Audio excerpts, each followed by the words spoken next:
What's up, football fans? Welcome to Tennessee High Tonight, Border Town, Bristol, Tennessee. Live, good shot you see coming in there with our drone. As you can see, Smarter with Parker sponsoring our drone shots for tonight. Want to say thanks for tuning in tonight. It's homecoming here tonight in the Stone Castle, the historic the newly renovated historic Stone Castle. We got to get all of those things in. Ruben Ferry with you here. Michael Braddock here with me. Leslie Blevins will be joining us in just a minute. We got a good game going on tonight, Mike. You're saying feast or famine tonight? Pretty much. I think a lot of folks expect Tennessee High to win this game. Cocke County is coming in with just one win on the season, one win in their last 15 tries. But Cocke County has a lot on the line. If they win this game, they submit themselves into a playoff spot automatically due to head-to-head stuff and all of that. So Cocke County has a lot to play for. Tennessee High, though, if they win this game, it's a region game. That puts them way in the driver's seat for any sort of playoff game for them as well. Okay, say hello to all of our friends on Facebook who are tuning in for the pregame show. Want to make a quick mention, too, about the Sullivan Central Middle School Cougars who made it to the regional championship yesterday. All the way through. They came up just a little bit short, but what a great season for them. I want to say congratulations to those guys as well. So, Cocke County, Tennessee High tonight. Leslie Blevins. How about Leslie? Hey guys, I'm looking forward to a great game tonight on the field, but we also have a lot more going on. Tonight is homecoming. We are going to be seeing homecoming here happening in just a few minutes, so we'll get all of the action there. Hopefully I'll be able to get a quick interview with the homecoming king and queen after that.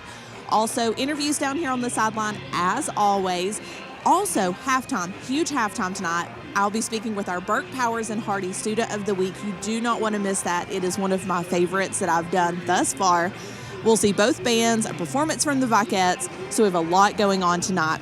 Also tonight, there is a 20-year reunion going on from the football team from 2003-2004. They had a big season, and they wanted to come together and celebrate 20 years later. We actually had an opportunity to get a video that someone put together for them, and so we're going to show that now to highlight their season from 20 years ago. Take it away.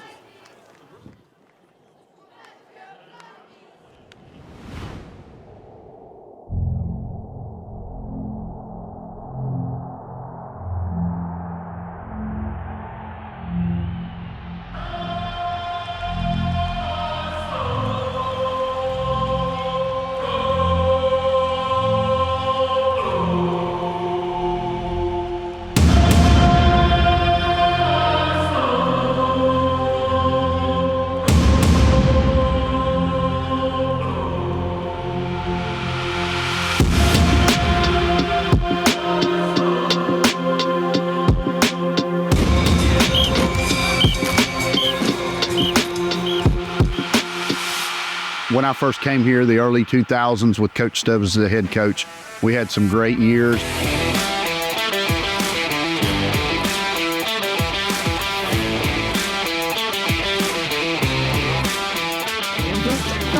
Don't let this. Ryan Hyde.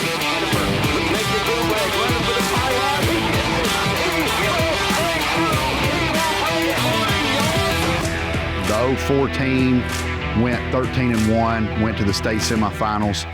We had some amazing years with Coach Stubbs. Had some amazing teams. The 2001 team was undefeated. 2004 team was undefeated. 2009 team undefeated regular seasons.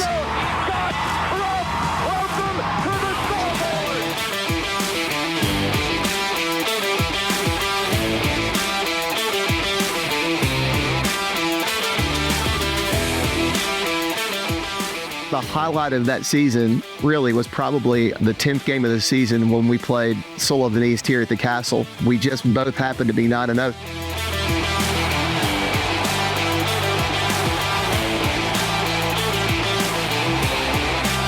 They brought in extra bleachers in the end zones.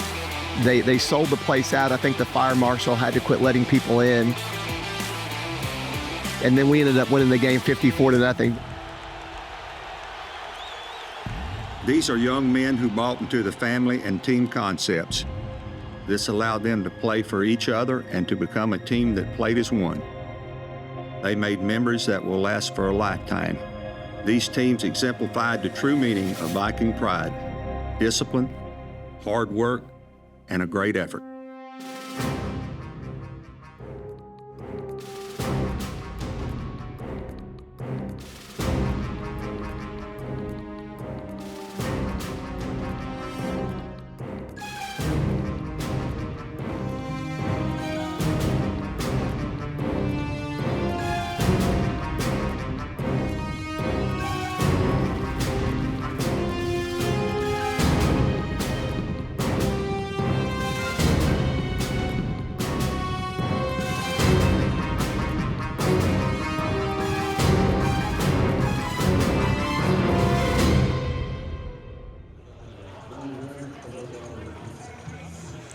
That field looks much different than it does today. The whole Stone Castle looks much different than it does today. So it's so great to see that video of the football team from 2003, 2004, and all of their accomplishments. They definitely have something to celebrate here tonight, and they are celebrating over in the far end zone across from us, and they will be here all night celebrating. So let's take a look at that as we go to break.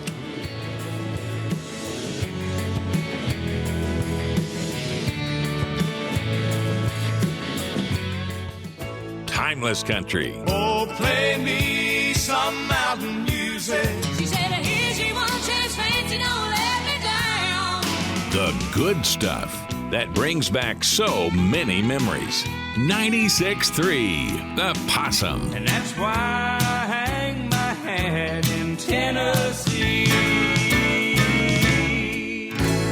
96.3, The Possum.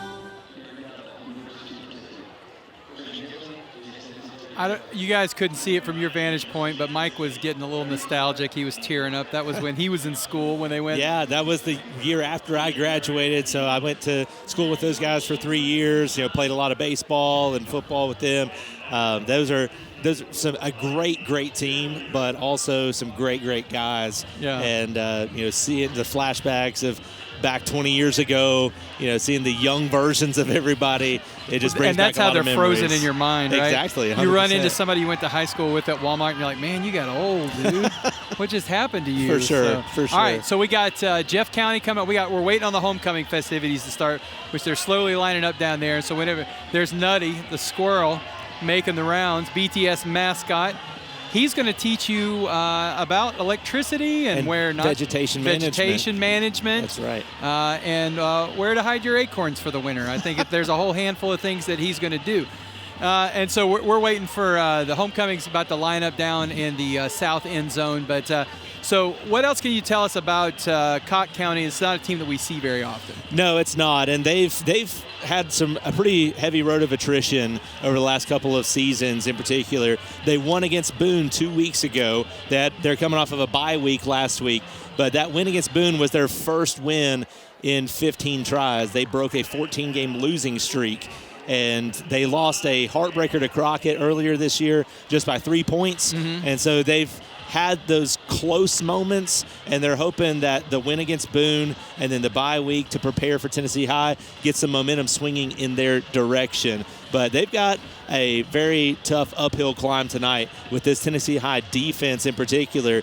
Defense has been strong, as well as the running game for the Vikings. It's been nigh unstoppable this season. Yeah, so what does Tennessee High need to do to win this game tonight? They've got to establish the run. They've got to win that front line of scrimmage. Their offensive line is going to have to step up, but also their linebacker core, their defensive line, they're going to have to win the trenches. And that's, if you talk to either coach, that's what they're going to say is you're going to have to win in the trenches, and the Vikings have to establish their dominance in the run game. They've got Trent Dowdell and they've got Elijah Plumbar that have been phenomenal for them all season, and if they can get that running game going and they can start to draw in those defensive backs and that linebacker core, then they're going to have a lot more success opening up those outside passes, and that'll just open up the full playbook for Tennessee High. And so Jeff County has a sophomore starting at quarterback. Is that right? I don't know, but Cocke County does. All right, that's so. I mean, yeah, I don't know. Jeff County was last week. Yeah. Sorry. No, Cocke County has a sophomore starting quarterback, and we'll see how he has adapted to this type of game speed. All right, I think we're into homecoming now. They're starting to line up down here for us. We will begin with the freshmen members of the court.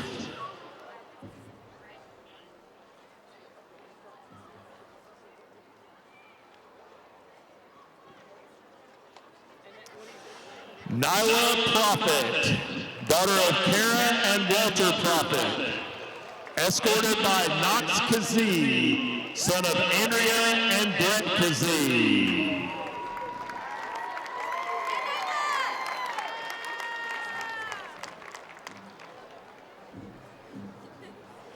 Carly Harmon, daughter of Kate White and Jack Harmon, escorted by Noah Hess, son of Amanda and Jared Hess.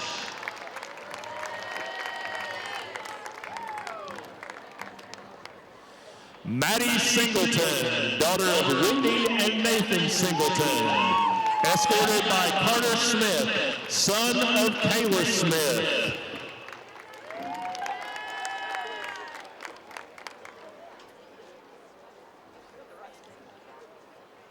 Bella Branson, daughter of Karen and Justin Branson, escorted by Will Joyner, son of Kristen and Travis Joyner.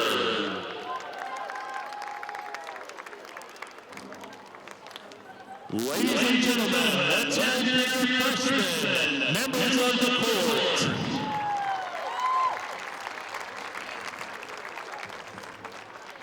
Now for the sophomores. Iowa Searcy, daughter of Randy and Jason Searcy, escorted by Caden Terry, son of Kim and Fred Terry.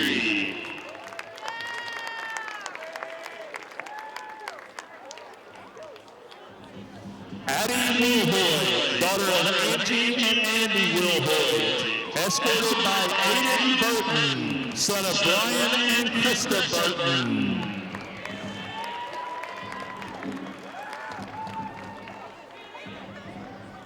Keaton Romans, daughter of Erica and Joe Romans, escorted by Zayden Poole, son of Michelle and David Poole.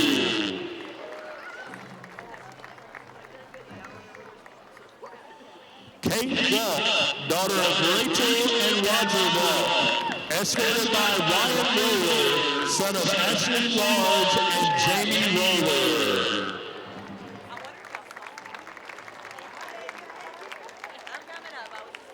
Grace Bowen, daughter of Leslie and Bruce Bowen, escorted by Branch Sword, son of Katie and Parker Sword.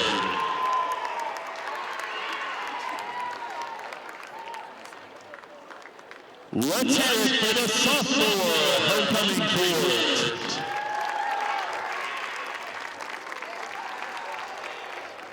Now for the juniors. Sophia Streetman, daughter of Raymond and Craig Streetman, escorted by Gage Graziano, son of Brittany and Carmine Graziano.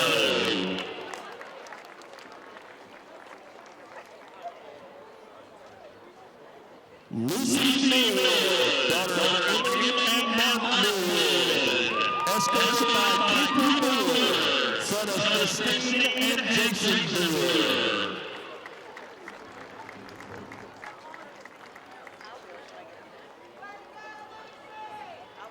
Sydney Clark, daughter of Aaron and Trevor Clark, escorted by Milo Ochoa, son of Floyd Quintanilla and Luis Montez.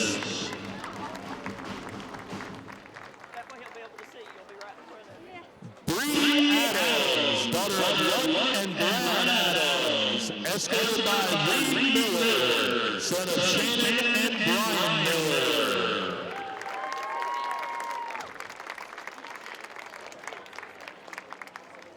Let's have a round of applause for your junior members of the court.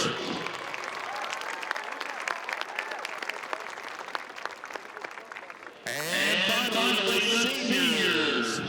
Jordan Pinter, daughter of Amy and Gary Pinter, escorted by Michael Brown, son of Melissa and Michael Brown.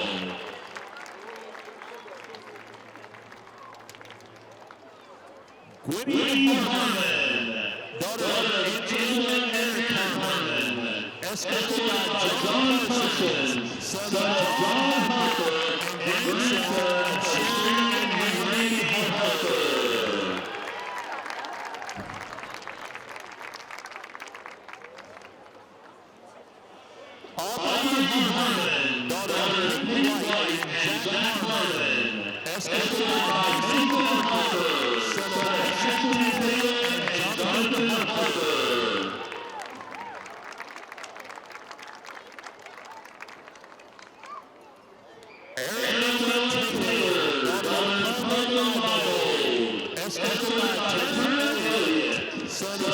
Tiffany and Dallas affiliates.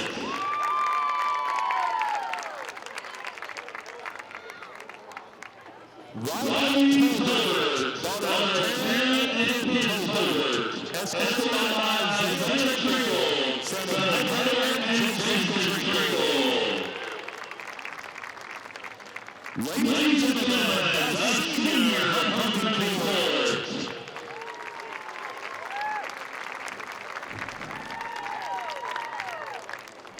The state council would like to say special thanks to students, staff, and administrative team for participating and helping with Great Homecoming Week. A special thank you to all those assisting tonight's ceremony. Mrs. Kirk, the BTES ROTC, the Mighty Viking Band, and student council advisors, Mr. Jingling and Host Henley. Also helping tonight's crowning is Miss Lucy Singleton. And now, the 2024 Homecoming Royalty.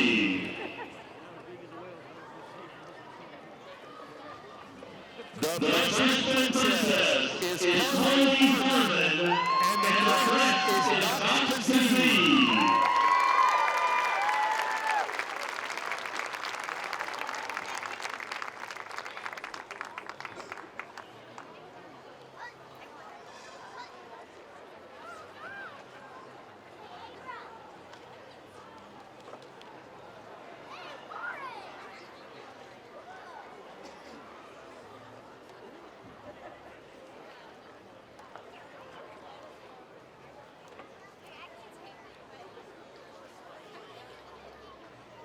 The sophomore princess is Kate Wall, and the sophomore prince is Kate Terry.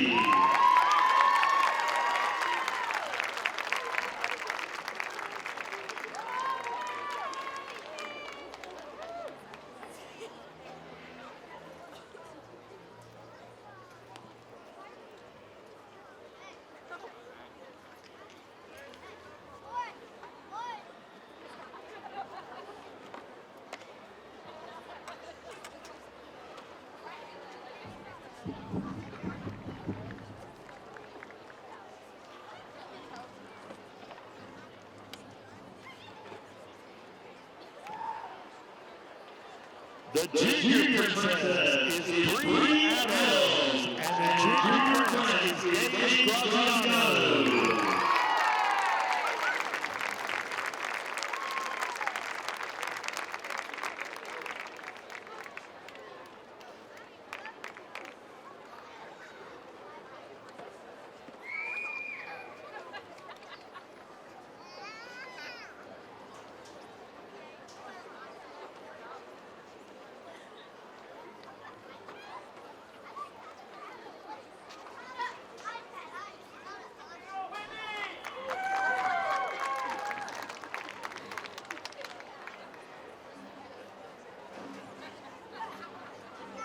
Our first senior princess is Aubrey Harmon, and our first senior prince is Mason Harper.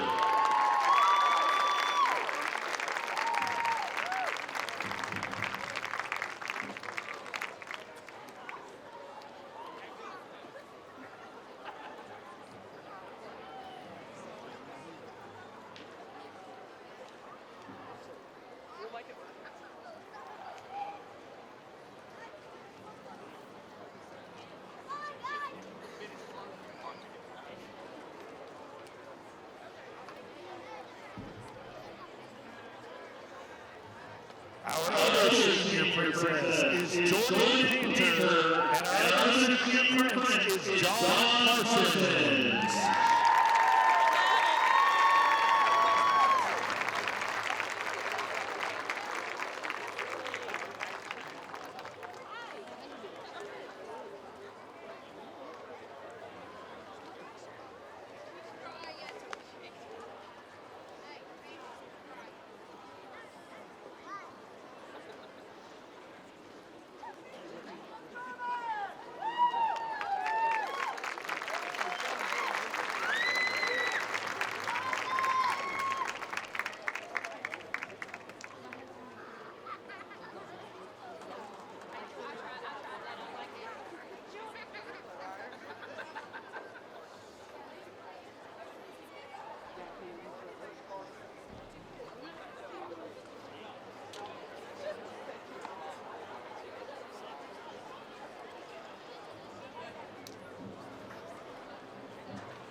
And finally, your 2024 homecoming king and queen.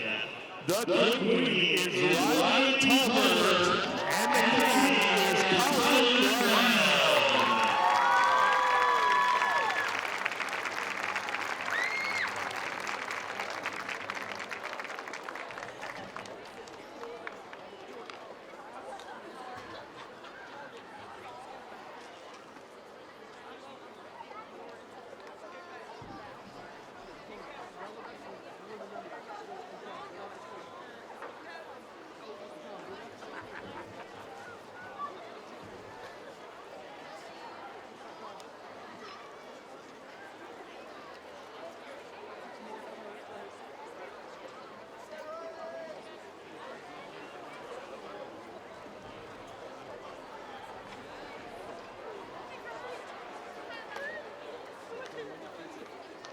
Ladies and gentlemen, let's hear it one more time for your 2024 homecoming king and royalty. Congratulations to all of those in the homecoming court and the royalty. We'll be back with some more Gridiron Game Day after a quick break.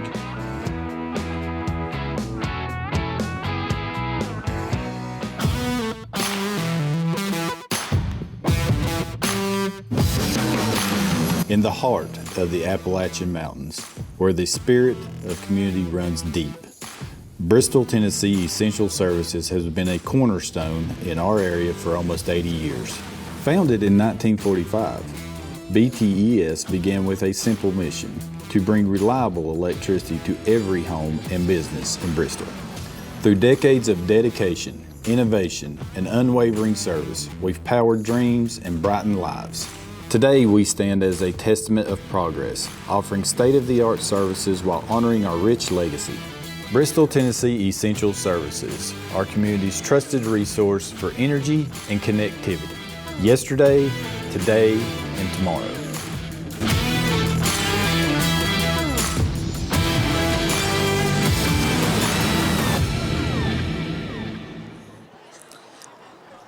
Welcome back to the Stone Castle for this edition of Gridiron Game Day. We are here at Tennessee High School, and as everyone is well aware, we at BTES have been dealing with the impacts of Hurricane Helene several weeks ago, and it took us several days to get everybody's services restored. Our crews worked so hard. Our employees worked so hard. We also brought in mutual aid crews to help us, and we really, worked so hard over those 12, 15 days to get all the services back up and running. We want to take a moment and show you what our crews were dealing with and what we went through to help get those services restored. Take it away.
As you can see, a lot of effort and time and energy went into restoring services to our community, and we are so thankful not only to our employees, but the mutual aid crews that came in, as well as our community for their support as we went through that process. So thank you so much for everything, the support, the encouragement, the kind comments. We are so thankful.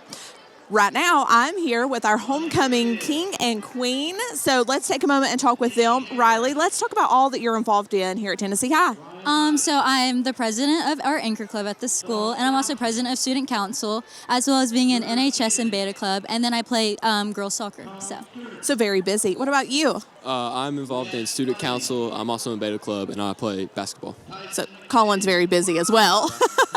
So let's talk about what this means to you all being named homecoming king and queen. It really means a lot because to be looked so highly by our peers and everyone else in the school, it means a lot to me, and it just makes you feel good. And it really is this crowning moment of your senior year to really, highlight that. What about you, Colin? A lot of what she said, just to represent our class out here and to be looked highly of, by by others, and yeah. By your peers, really representing your class. What are your plans after high school? I plan to play college basketball, but I'm undecided where I'm going yet. All right. What about you? Plans after high school? I think I want to go into real estate, and I think I want to major in business at the University of Tennessee in Knoxville. All right. Well, congratulations to both of you all. Thanks for taking a moment and spending some time with me down here on the sidelines. We'll be back right after this.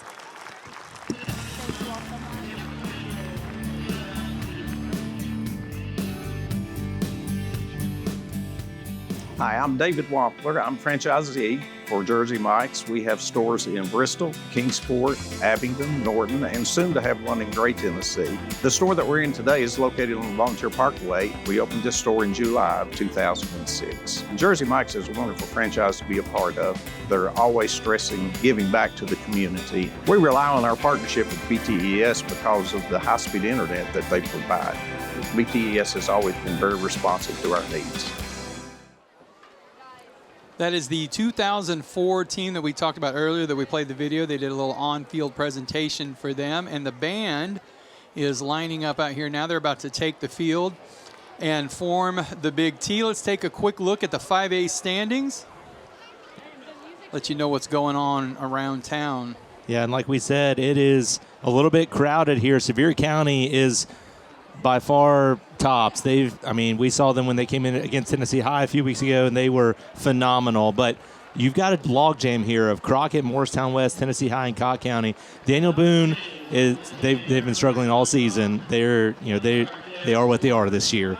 But Tennessee High, they've got the next two region games that they got is tonight against Cocke County and the last game of the season against those Daniel Boone Trailblazers.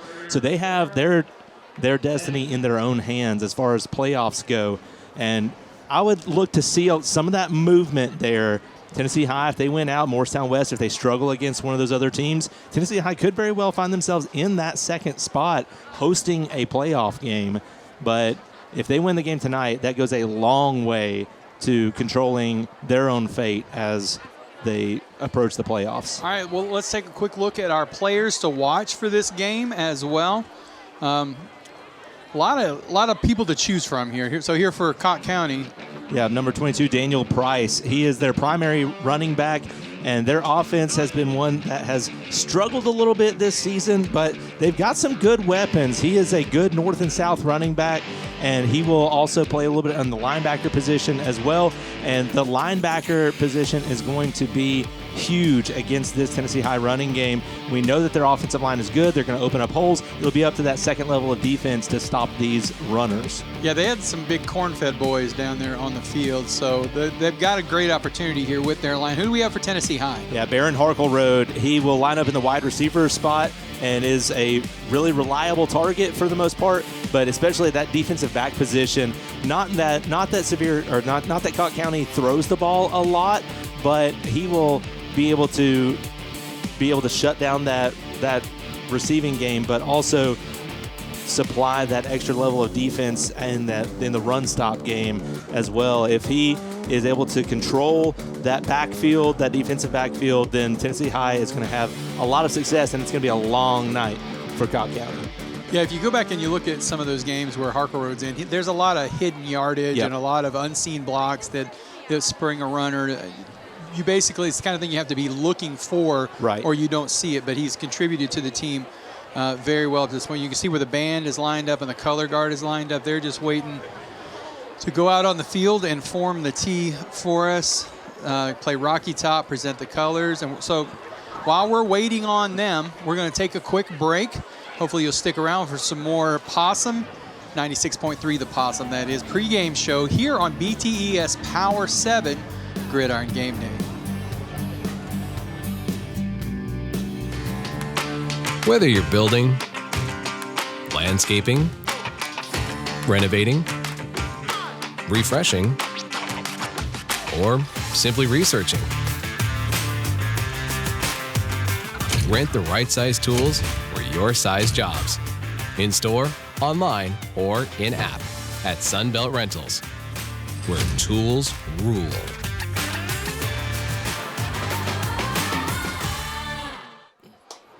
Back here in the newly renovated historic Stone Castle at Tennessee High. Here on the border tonight, you could sneeze and hit Virginia, but I don't recommend it. I think they've still got COVID restrictions in place in certain, and so they might take custody of you. Oh, we're not allowed to say COVID, the other virus.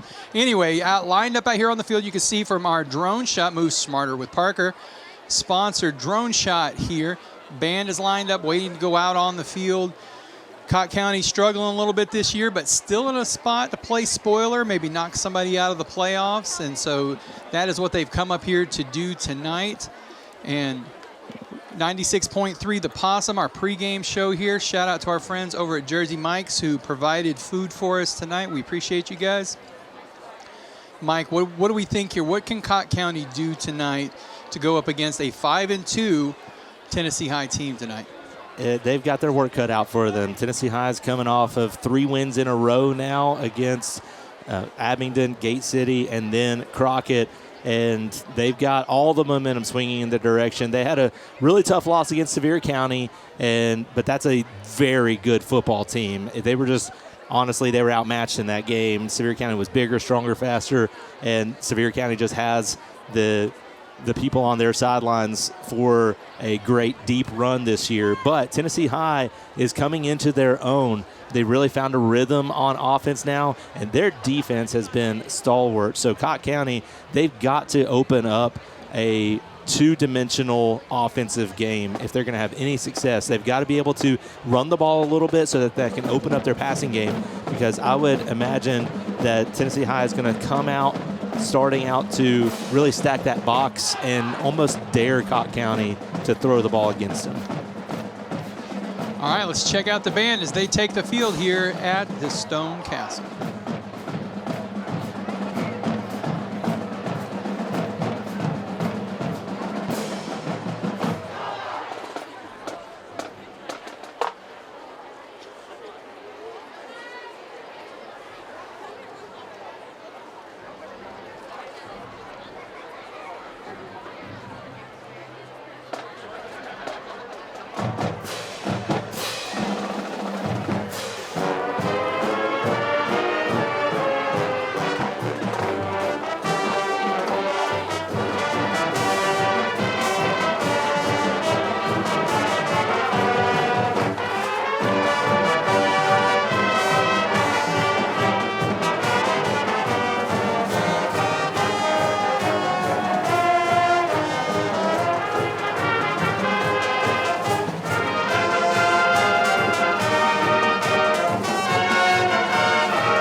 and gentlemen, it's our tradition here in the castle that prior to the singing of the national anthem by the Tennessee High School choir, I ask that you rise and remain motionless while we pay tribute to the United States of America.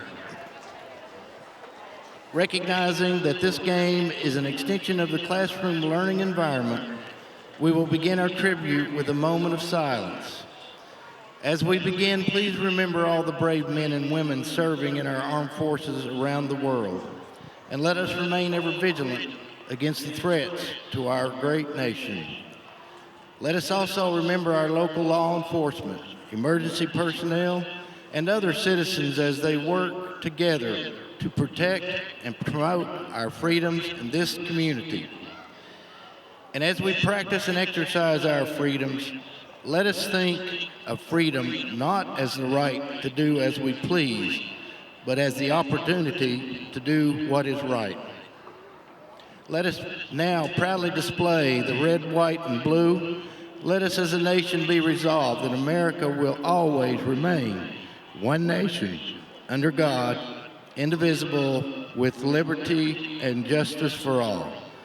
Ladies and gentlemen, please join together in a moment of silence.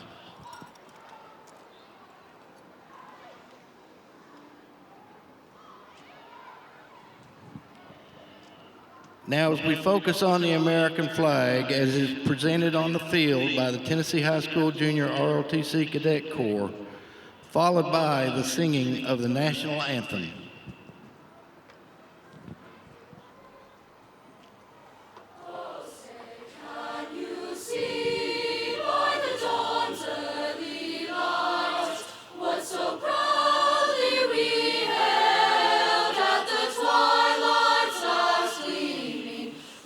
Stripes and bright stars through the perilous skies, o'er the ramparts we watched were so gallantly streaming, and the rocket's red glare, the bombs bursting in air, gave proof through the night that our flag was still there.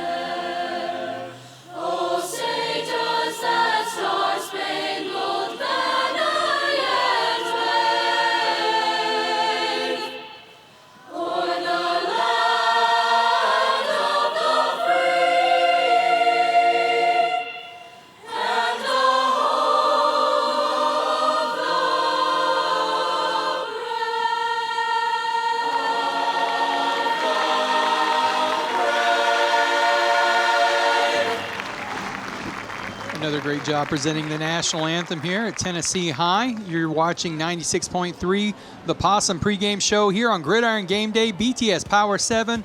We'll be right back in 30 seconds.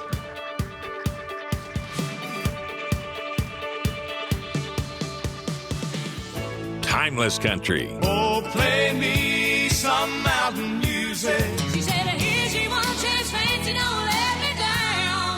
The good stuff that brings back so many memories. 96.3, the Possum. And that's why I hang my hat in Tennessee. 96.3, the Possum. Beautiful overhead shot here at the historic Stone Castle, newly renovated, as you can see across the way. They've got all kinds of new bathrooms, new locker room, all kinds of stuff going on. If you watched our first game here when we were at Tennessee High, it was a great representation of what was going on. You can go back on YouTube and actually watch that if you want to see all the updates that they made, because we have a couple of our games up on YouTube, don't we, Mike? Yes, we do. We do indeed. Thank you for that. I appreciate you contributing. Next week, I think we're on YouTube, actually, too. We've got Westridge and Tennessee High next week, and for this burgeoning rivalry that's 4 years old this year. Yep. And all right, so we got some captains coming up down here. We've got number 6, Landon Graham. Number 8, Killian Liao. and P.J. Cox, number 25. Who do we have for the other team, Mike? Yeah, for Cocke County, you've got number 12, Eli Roberts, number 13, Colton Sane, number 22, Daniel Price, and number 24, Orrin Hazelwood. Leo, not Lau.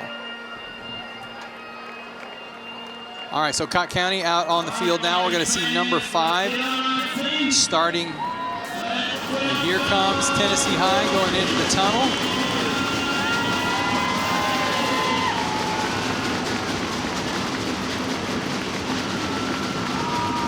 It must be patriotic night tonight. We've seen a lot of American flags, people dressed in red, white, and blue. Somebody posing as Hamilton and the girls singing thing down there. So here we go. Your Tennessee High Vikings running out on the field here.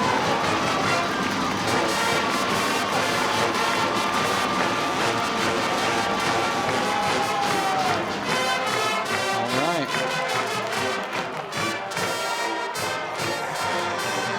Tennessee High 5-2 coming into this game, trying to cement their spot for a playoff berth and possibly even hosting a playoff game, which we're all about.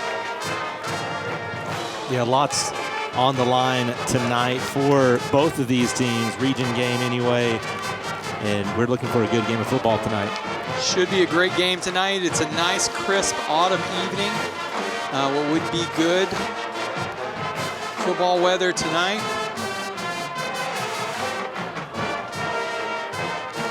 Prayer circle here.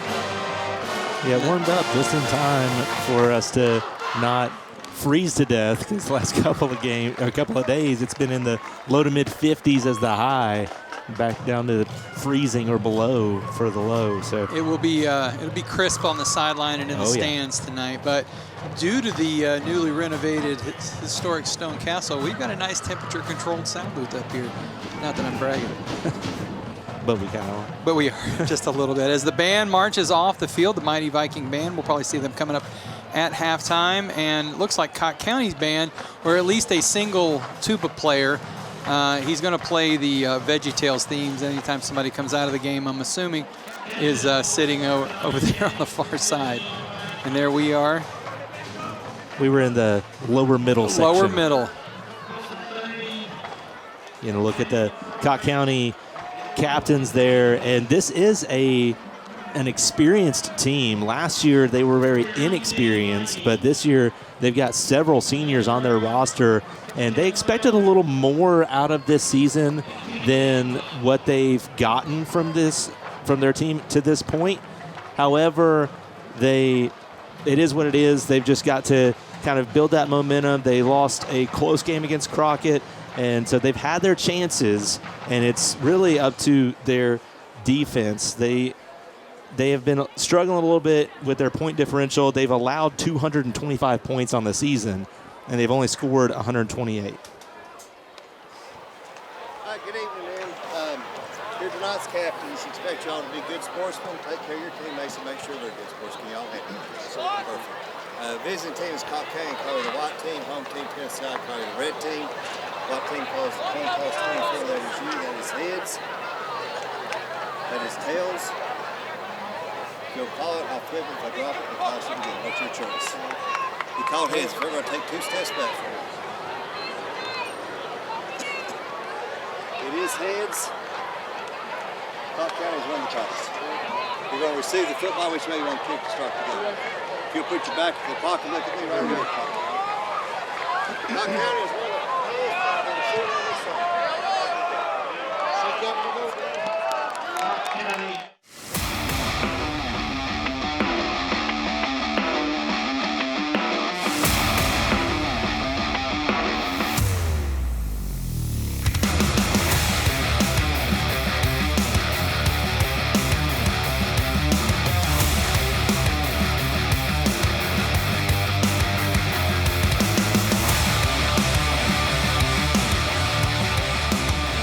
Welcome to Gridiron Game Day proper. Now we've just concluded our Possum pregame show, 96.3 The Possum.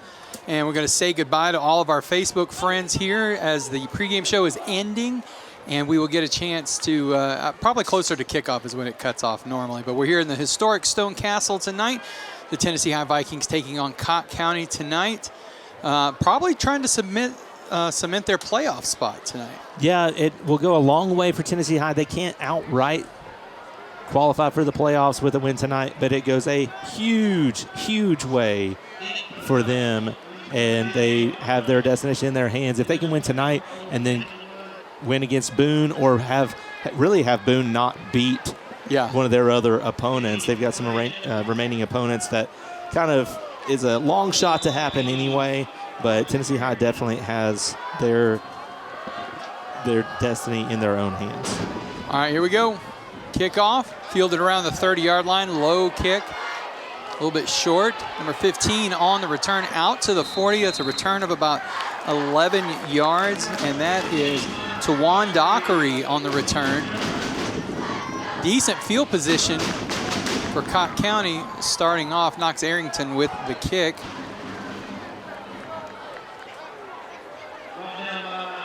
We'll get a chance to see Spencer Moore, sophomore, quarterback starting. We saw a couple of good quarterbacks throwing some tight balls during warm-up, so we'll get a chance to see what Spencer does. I'm betting we're going to see Spencer do a lot of running because he's a little short and a little bit stocky, and I bet he runs over some guys.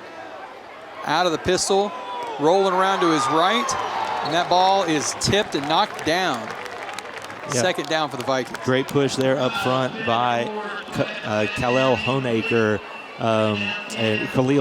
excuse me, and yeah, he's done a great job. As you see, our Sunbelt Rentals Cocke County offense, they've got some weapons here with Spencer Moore and then Daniel Price and Colton Sane in the backfield, and then their receiver core, Thomas Robertson, Hembry, and then you see the line, Williams, Caldwell, Carter, and Wines. And like you said, Spencer Moore, he's kind of a little bit shorter, a little bit stockier. He's very well, solidly built guy. And watch Daniel Price too, though. They throw a few trick plays in their mix in previous games.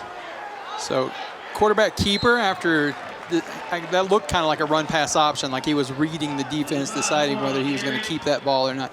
Keep an eye also on number 73 on Cocke County. That's their left tackle. He's a big fella, and watching him during warm-ups, he was able to throw folks around pretty well too. Tennessee High starting line. We'll get back to that right after this play. As Moore looks to the sideline to get his instructions from the offensive coordinator.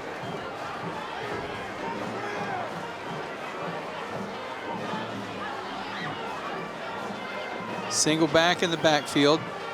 Handoff.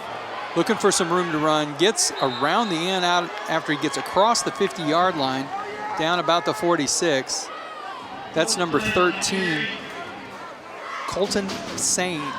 Yeah, Colton Sane is another one that shares the running back duties here for Cocke County. But I would be, it looks like the zone read is kind of throwing Tennessee High off right now, and Moore has done a great job of really hiding that ball, whether or not he's going to give it to the running back or take it himself, and it's kind of catching the defensive line off guard. Let's see if they can make an adjustment. 1st and 10 from the 46-yard line out of the pistol. He's got a wing back in there instead of a tight end. Handoff, looking for some room to run is Price. He is corralled. Number 40, that's number 10 rather, that's Dowdell. Able to corral him after a little bit of help from his friends and get him in the backfield. Gain of about a yard. They're giving him a full yard on that. And that was a great stop. As you see the left guard there, he pulls to the right to try to allow for a better lead blocker in that position. But you see the rest of the linebacker core does a fantastic job of continuing to funnel down that line and allowing Dowdell to catch him from behind and take him down. Like I said, this Tennessee High defense has been really stalwart all season long. 3 receivers to the top of the formation.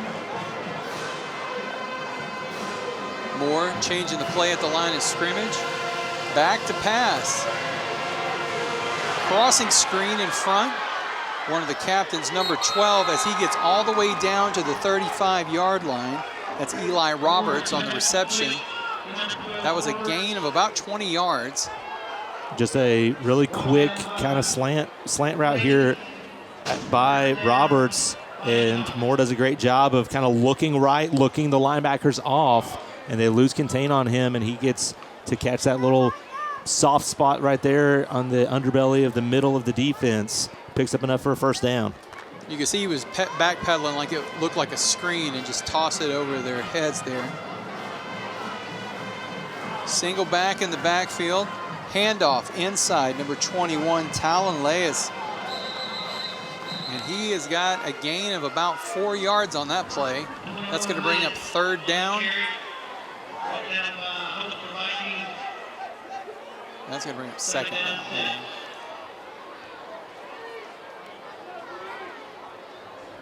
We're going to spot this ball on the 27-yard line.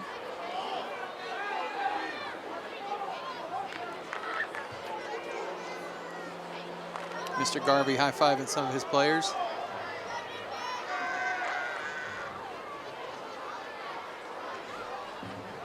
Sane in motion. Moore, handoff, straight ahead, Price. Down to the 20-yard line. That's going to be a gain of about 2. That'll bring up 3rd down. And the Viking defense starting to dial in the running game here a little bit. Yeah, they've done a much better job of adjusting, and you see that Cocke County, they really like to pull the guard from the opposite side as a lead blocker, and they've done a good job of getting that lead blocker, that offensive lineman, that extra blocking on that side. But Tennessee High does a great job of just knifing through, getting off their blocks, cutting back through, and leaving them with a 3rd and medium. Bubble screen to the outside, out across the 10 is number 12, Eli Roberts. Again, he's all the way down to the 5-yard line. Great open field running. Roberts does a great job here, and it's just his athleticism kind of takes over. Tennessee High is not picking up these short passes. I think they're kind of stacking the box a little bit too much and kind of losing contain on the outside, but Price ran a fantastic route, Roberts ran a fantastic route at that time. Handoff again inside. Daniel Price. Not much going on there. Going to make it 2nd and goal. They might have given him about a half a yard on that. You can see good job crashing down here. And again, like you said, the pulling guard, but the linebacking, the 2nd level defense comes in very tough, pushing him back. Yeah, the Vikings are typically pretty gap sound. They're filling in the gaps, and you saw a good hole there that Price had to run. His offensive line made a good hole for him to run at the line of scrimmage, but Tennessee High linebackers do a great job of funneling up to the tackle. 2nd and goal from about 4.5 yards out. Handoff to Sane. Sane upright, falls forward down to about the 2-yard line. Maybe the 1. That's an awfully generous spot if that's where they're putting him, and it does look like that's where they're putting him.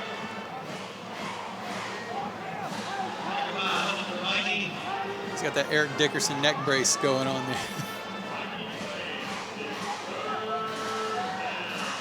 You can see the big gaps that are opened up here by Cocke County's line. Moore is a big, strong guy. We'll see if he puts it in the hands of Price, who's lined up in the backfield with him, or if he'll just take it himself and smash up through there. Under center, quarterback keeper stopped initially. 2nd effort puts him in the end zone. Touchdown, Cocke County. Yeah, that's exactly right. That 2nd effort is what got them that touchdown. They met him at the line and actually even slightly behind the line of scrimmage, had him dead to rights, but you see he bounces off, kind of rolls to his left, and is able to find an open spot to roll into the end zone. You see he's met initially right there. The Tennessee High had the stop, but he's able to keep his feet, go over the left guard, and find the end zone. Tried a little trickeration here. They had the entire line and a single back lined up on the far side of the field with just the center and a running back, and they tried a little pitch option to go for 2. Didn't quite work out. That makes it 6-0 Cocke County right now over the Vikings. We'll be right back with a kickoff right after this.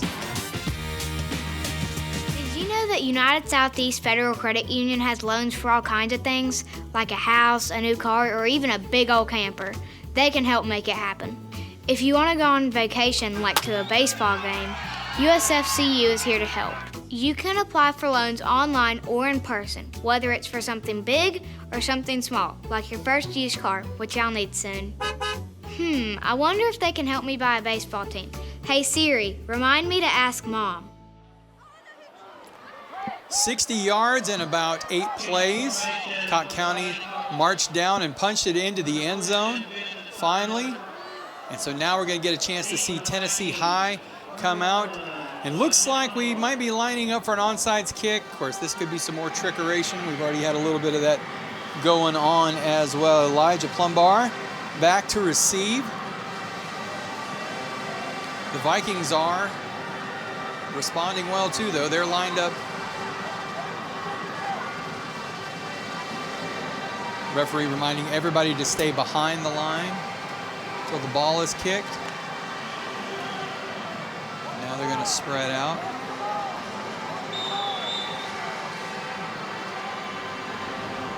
We're right next to where the visiting coaches are at, and they are animated right now. Hey, this is, if you're Cocke County, you can ask for a better opening drive. You were able to move the football, convert those third down options. Short, high kick, fielded just in front of the 20-yard line by Harple Road, who is pushed out of bounds right around the 35-yard line. A little bit short. I don't know. I've seen this a lot here the last few weeks in high school football. Step back and let that sucker bounce out of bounds. You ran all the way back to where are they going to spot him here? Maybe the 32, 33. You would have been at the 35 if you'd have just let it bounce out of bounds. And I know everybody thinks they're going to be a Sports Center highlight reel by grabbing it and running it the rest of the way. Turner Elliott in at quarterback. They do the rotating quarterback. So Turner in here on the run-heavy package, as he is a good runner, tries the hard count to get him to jump off sides.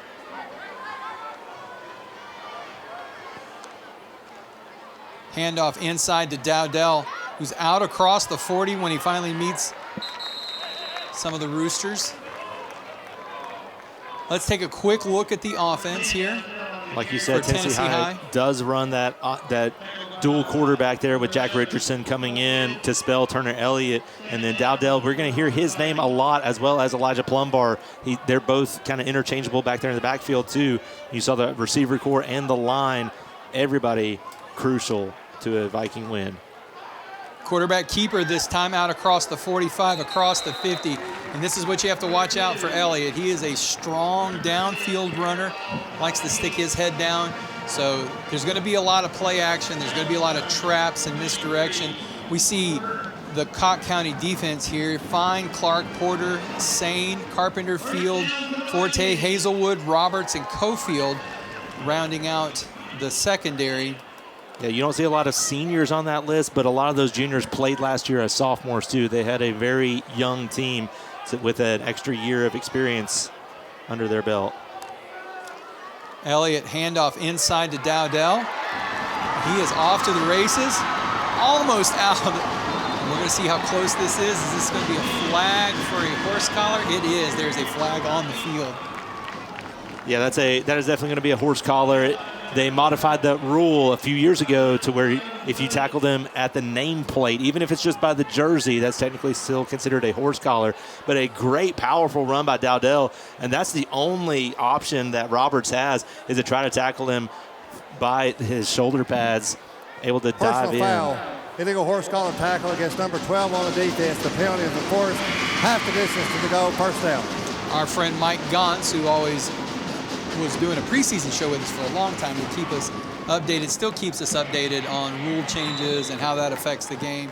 Helps us out all the time, especially in the off season. He lets us know and keeps us abreast of things. He's the white hat tonight. And if Roberts doesn't come up with that horse collar tackle, Dowdell's in the end zone. Yes. So that's a penalty, honestly, that you will live with. From the 8-yard line, handoff Dowdell straight ahead. Bowls over a Cocke County player. Down to what looks like about the 4-yard line. Yeah, because he kind of body surfed on top of one of the Cocke County players and picked up a couple of extra yards. And he is a north and south runner for sure. You see he kind of rolls over top of number 23 there, Jaquel Porter, and picks up a huge chunk of yards. I think number 17, Logan Carter, got the brunt of that collision there in the second level of the defense. Dowdell still in the game, tight formation. Elliott on the keeper, tries to jump over. That's going to be about from the 1 yard line, maybe 1.5, depending on how generous they are with the spot. Yeah, the offensive line not quite with the push that Elliott was hoping for, but he does a good job of kind of jumping in and trying to pick up those extra yards. But Cocke County does a great job there of kind of cutting him off. Logan Carpenter and Timothy Field there coming up with the stop, forcing a 3rd down.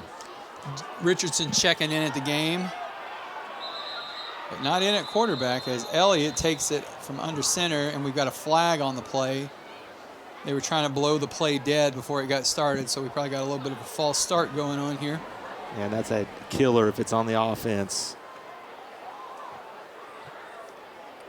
So do you decline it here, Mike, or do you take Prior it? to the snap, encroachment number on the defense. Lined up in the neutral zone. The penalty is half the distance to the goal. Remains 3rd down. All right, so it's going to be... See, lining up in the neutral zone, I feel like should be a continuation penalty. Right, yeah, you shouldn't blow that one because it wasn't contact. Yeah. Elliott, again, in the end zone this time. A little shimmy there from Elliott.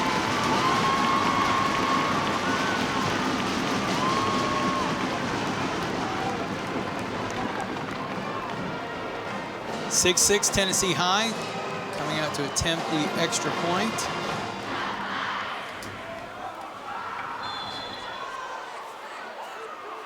We've got number 81. Noah Broglio.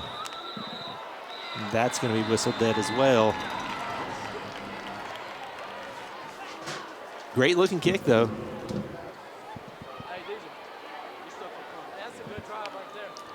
We just get a chance to do it again. Prior to the snap, illegal substitution on the defense, number 24. The penalty is half the distance to the goal. Retry the extra point.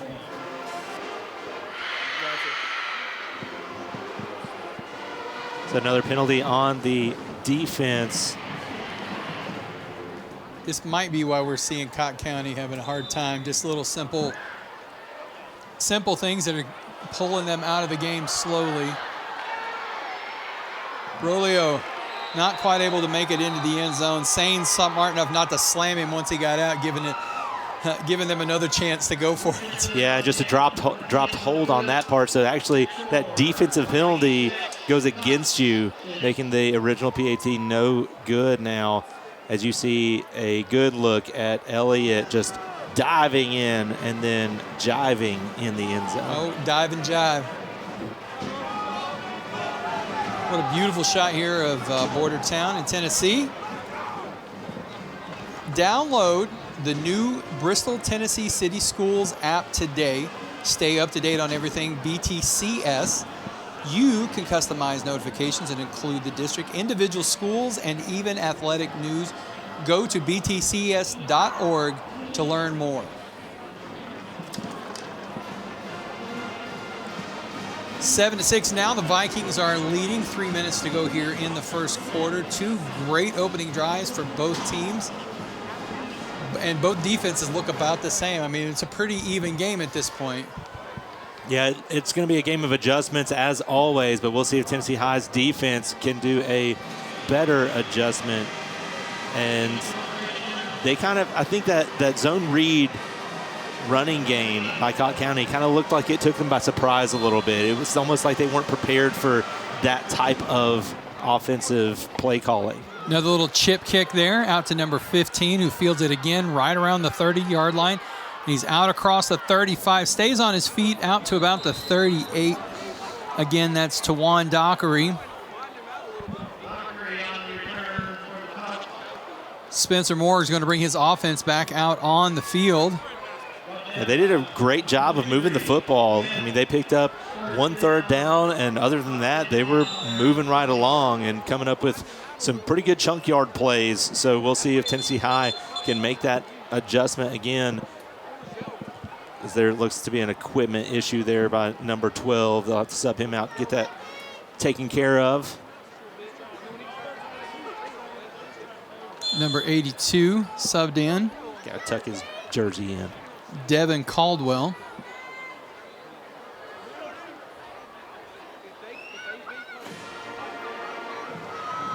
Moore checking over the defense.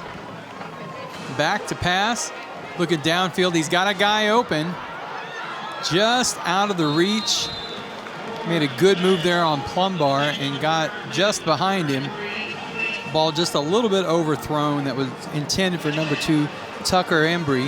Yeah, and Plumbar did as good of a job as he could to try to make that as difficult of a throw as possible. Right before that ball was snapped, he kind of gave an extra 3-yard cushion there, almost expecting that deep route pass. And good adjustment there. You saw that was number 2, Embry. He got the inside move, and then he got one step beyond Plumbar. But just like you said, slightly overthrown. And Tennessee High now coming up with what they hope is a 3-and-out defensive stop. Second down from the 40-yard line. Moore fakes it and then keeps it.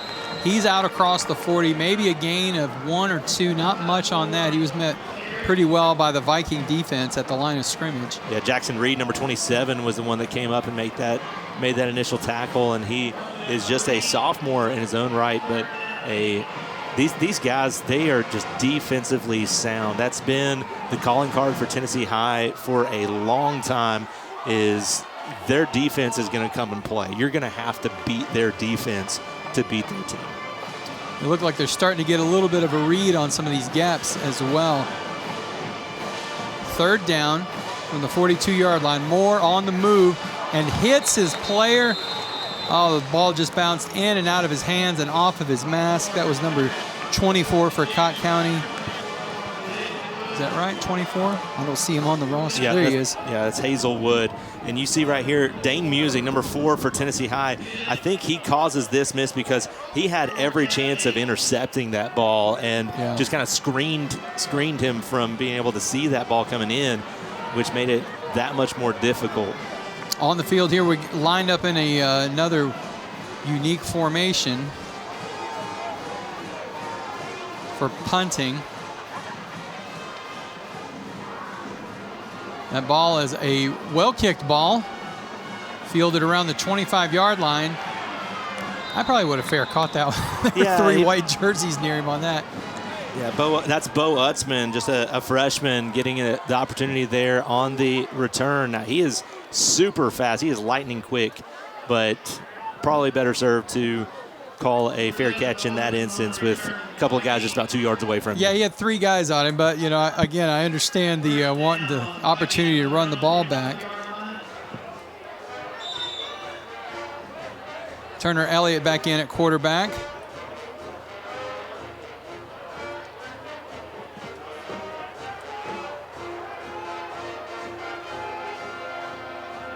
So wing T formation again, wing back in the game.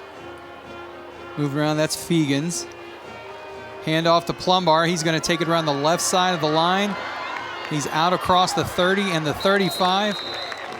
Down to about the 37-yard line where they'll stop him, and that looks like that's enough for a Tennessee High first down. Yeah, he does a great job of just that open field move, making Hazelwood miss enough for him to pick up the first down. Watch here, you said Fegans moved left in motion at the beginning of this play, and that was to set that edge. Plumbar does a great job of coming in, and Hazelwood trips him up, but Plumbar able to keep his feet enough to pick up the first down.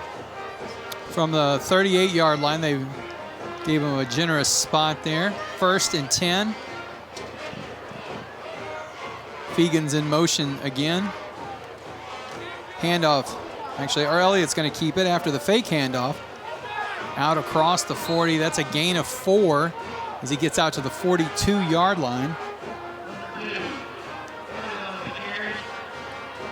Like you said, Elliott not afraid to stick his nose in, and this is a little zone read option there too, as I think you're probably going to net about the same amount of yards if he hands that ball off to Plumbar versus taking it himself. But either way, picks up a good chunk of yards, and second about 5 now. Oh, almost had some guys jump there. And I think they did. I think we've got some flags on the field. Sane doesn't like that. Prior to the snap, encroachment on the defense, number 23, 5-yard penalty, remains second down. All right, second down. It's going to push him up to about the 47-yard line. Make it 2nd and 1. Elliott brings his offense back to the line. Same formation again. He's going to keep it, and we've also got a flag down on the play. I think we got somebody offsides maybe. Yeah, I think there was one of the defensive players offsides there. We'll see if that is the call or not.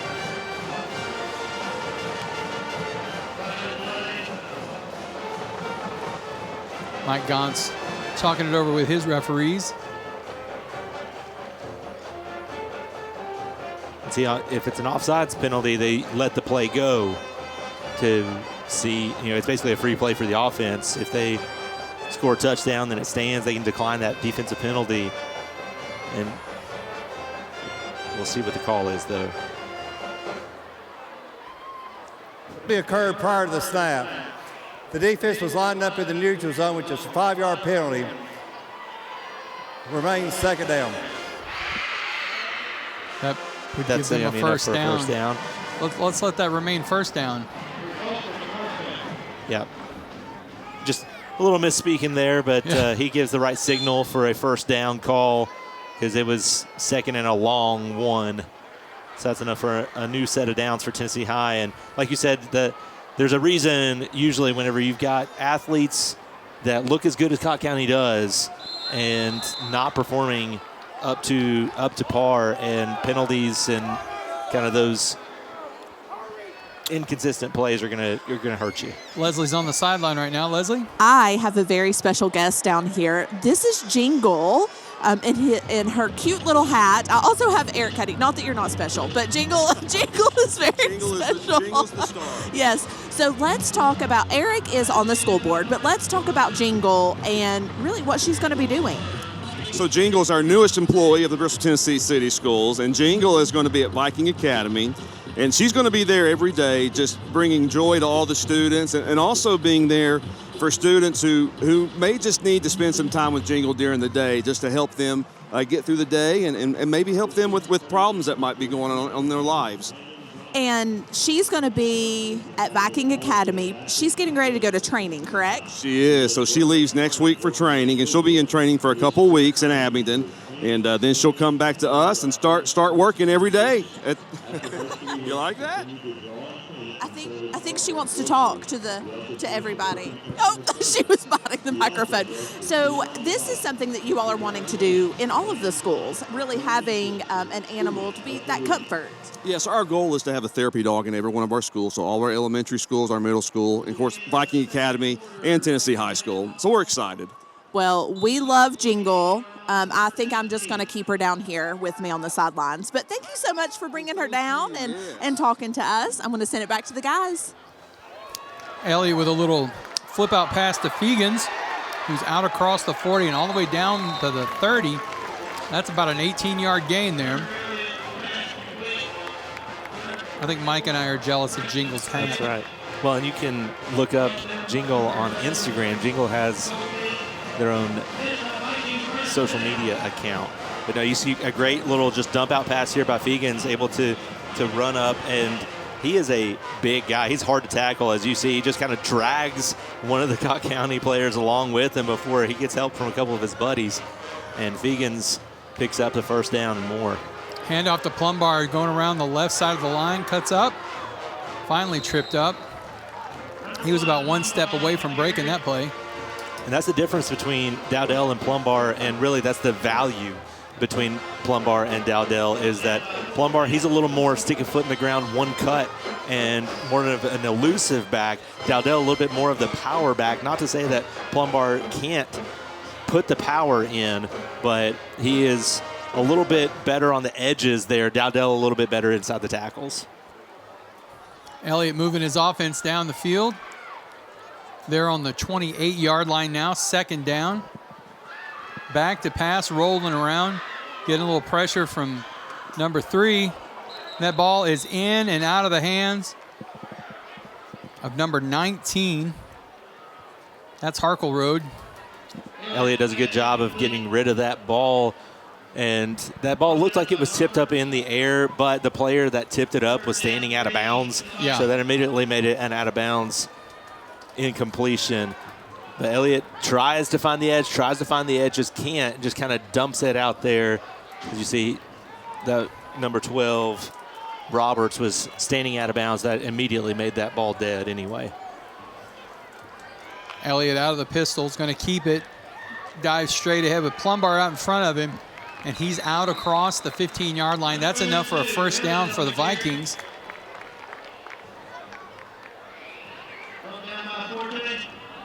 Tennessee High doing a great job of just continuing to move the football, picking up crucial third downs.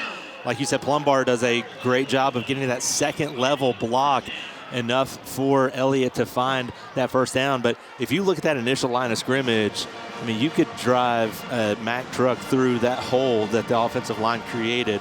And that's the kind of success that we've seen whenever the running game has success. It's really keyed off of these offensive linemen creating those holes.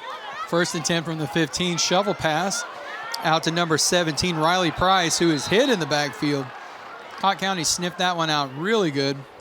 Number 24, Orrin Hazelwood, on the tackle for a loss of about 2. Yeah, Hazelwood doing a great job here of kind of, like you said, just really being aware of this. Price trying to find the edge and just never really can. So Plumbar tries to steal the edge and allow him to come back in.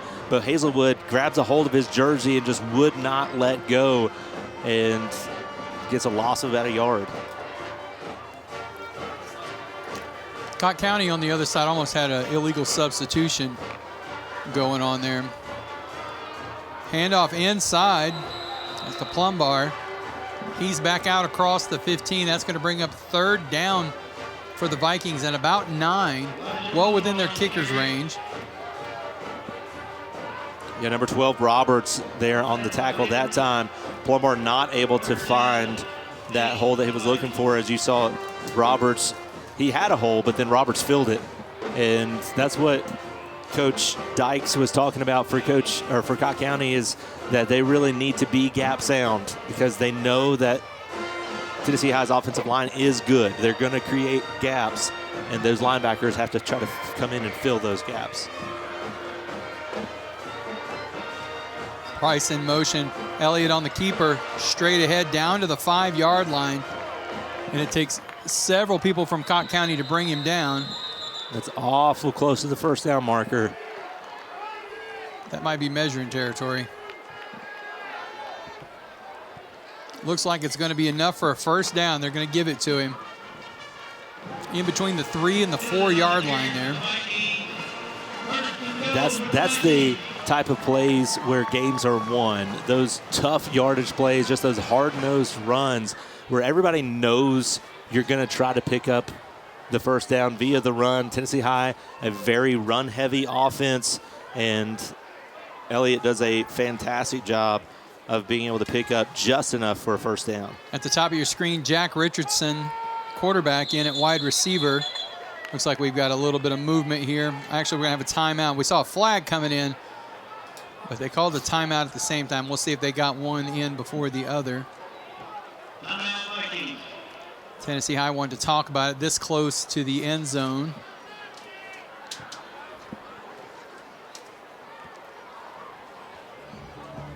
Coming up at halftime, we have a action-packed halftime tonight with a performance from the Vikings dance team, as well as shows from Tennessee High School Band, Cocke County Band. We will hear from the Burke Powers and Hardy Student of the Week. Our drone shots provided. Move smarter with Parker. We've been sponsoring all of our drone shots all year long.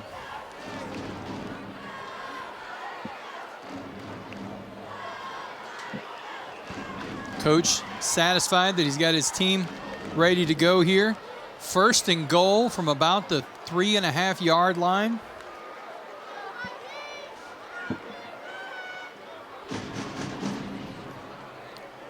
Vikings have an eligible lineman in the backfield. That's number 55, Micah Norton. He is a strong, strong kid here. Wishbone into the end zone, nice and easy. is Dowdell. Sane's going to get a flag on that one. He was well in the end zone. That was unnecessary. Yeah, 3 yards deep and before Dowdell was even contacted. Dowdell does a great job of punching this ball in. Again, he's more of the power back in between the tackles. And last week against Crockett, Plumbar and Dowdell both had 3 touchdowns apiece.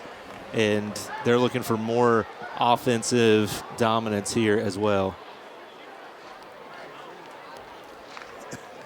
Touchdown counts after the play. Personal foul number 13 on the defense. 15-yard penalty will be enforced on the kickoff. So personal foul. And of course, this is probably just the season's worth of frustration. What do you think, onside kick? You got 15 extra yards now. Wouldn't hurt to try. I mean, they can still encroach. Elliott throwing back to the other side to Norton, not quite able to pull it off. All right, we're going to take a quick break here while they decide if they want to do an onside kick, according to Mike. Check out the replay as we go to break.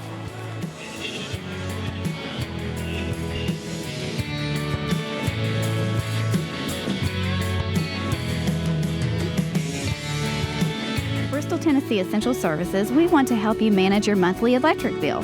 Sign up for our levelized monthly billing program to help make budgeting easier. Through this program, the electric portion of your bill is approximately the same each month and is based on a rolling 12-month average of your electric bill. And with our program, there is not a true-up month because it is a continuous rolling average. To sign up for levelized monthly billing or to see if your account is eligible, visit btes.net/LMB. Back here in the newly renovated historic Stone Castle, your Vikings are leading 12-6. There's been a lot of on-field trickery trying to go on. We're just waiting for a fake punt, a proper onside kick. The referee's going to initially position the ball at the 40, but then enforce the penalty from the personal foul.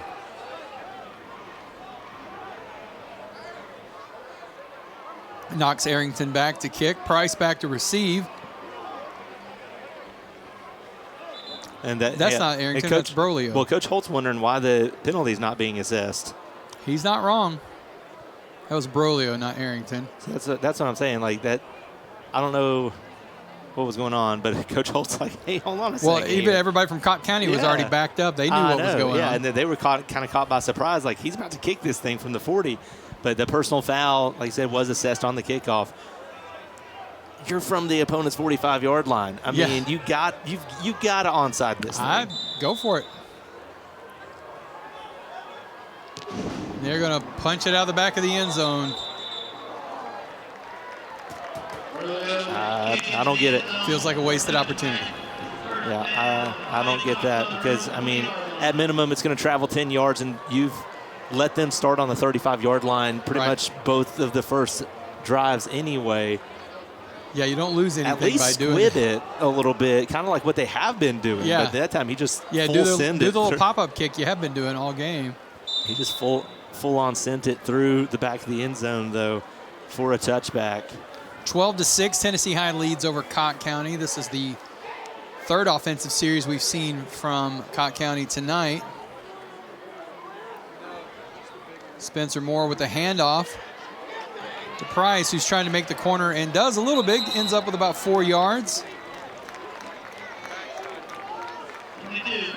Not quite able to turn it up the way he wants to. Sorry, that's Daniel Price.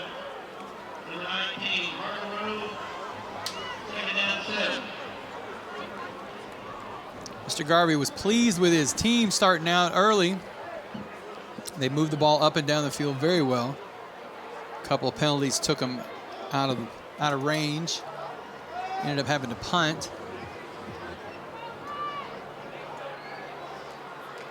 Handoff again, Price. Price bounces out of the defense and is dropped behind the original line of scrimmage for a loss of about 4 total. That was Preston Fegans, number 44. Big, strong kid meets him there and just makes a great open field tackle. You see Price is about to cut it back up, but Fegans does a great job of shedding his blocker, grabbing him on and slinging him to the turf. It's going to make it 3rd down Probably closer to 11. Fegan's doing a good job offensively and defensively tonight.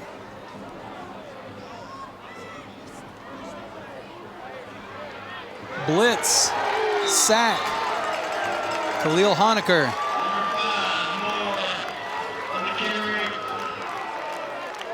Or you think it's Kal-El like Superman? No, I think it's Khalil. Yeah. That would be cool. So Khalil Honecker does a great job. You see that Tennessee High sends multiple players on the blitz. Norton was back there too, kind of forcing him back into Honecker's path. And that 3rd and long situation, when you have stopped the run the last 2 plays, you can kind of pin your ears back and shoot for the quarterback. That's exactly what they did. And now it's 4th and extra long, and he's punting just beyond they were his trying own one of those goofy formations, but then they realized how bad it is. Like, you're backed up pretty bad. You don't want this. Fair caught signal. Yeah, Price back in to receive that punt, and that was a pretty good punt, honestly. It was about 48 yards in the air. Yeah, it's where he fielded it as well. Yeah. Not bad considering you backed yourself up into the end zone to have to kick from. So not terrible. Vikings are going to take over from the 48.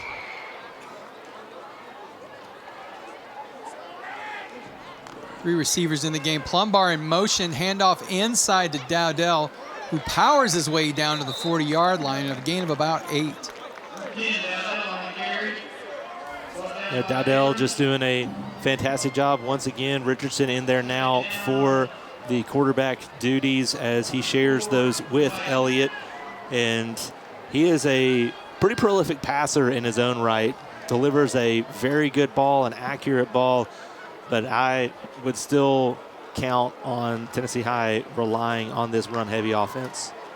Handoff to Dowdell going off the right side of the line. He's got a few blockers in front of him. That might be enough for a first down. Dowdell all the way into the stands practically. And with Richardson in at quarterback, we're probably going to see Elliott in the slot or in the backfield a few times out of the wing position. They like to mix it up with him a little bit. Good job of sealing this right side edge, and Dowdell just lowering his shoulder, trying to pick up that extra yardage, and it was enough for another first down. Tennessee High, you know when you come in to play Tennessee High, they are going to run the ball, and that's what they're going to do all night long. They'll throw it occasionally, but more often than not, they're running that football. Two backs in the backfield with Richardson. He hands it off to Plumbar, who's out across the 30. That's a gain of about 6 total. We can put him right on the 30-yard line. Almost made the corner there enough for a first down. You can see right here. Yeah, that was a good open field tackle here. As you see from the linebacker position, he comes across right there, does number 11, Jerome Cofield, actually more from the defensive back position, able to cut down and make Plumbar short of the line to gain. Price in motion. Cocke County showing blitz. Handoff to Dowdell, who tries to make the corner. Almost tackled there in the back by Ethan Fine. Finally pushed out of bounds by about 4 Cocke County players is Dowdell. Dowdell signaling for a flag. Doesn't look like he's going to get one. That's going to be enough for a first down around the 16, 17-yard line. Let's see if he deserved a flag on that. And number 3, you see Ethan Fine here. Big, tall defensive end, just unable to trip up Dowdell enough. Dowdell gets met out there. And then you see it's some verbal jawing, I think. That's what he was saying. Yeah, a little taunting. That's number 13. Handoff inside again to Dowdell. Powered straight ahead. Runs into Sane again. Dowdell just not afraid of any contact. He doesn't care who's standing in the gap, who's there ready for him. He's going to make you take him down. And so far, Tennessee High has just consistently moved the football play after play after play. Gain of about 4, down to the 14-yard line. Play action out here. Great defensive play. And it was tipped in the air and intercepted by Bo Profit, number 16. The ball was popped up into the air. Good play action call. You see Richardson rolling out to his right. Dowdell is met and immediately contacted, and they got that call right. Profit able to pick off that tipped ball and get 1 foot down. Is it only 1 foot in high school? Yep, just 1 foot.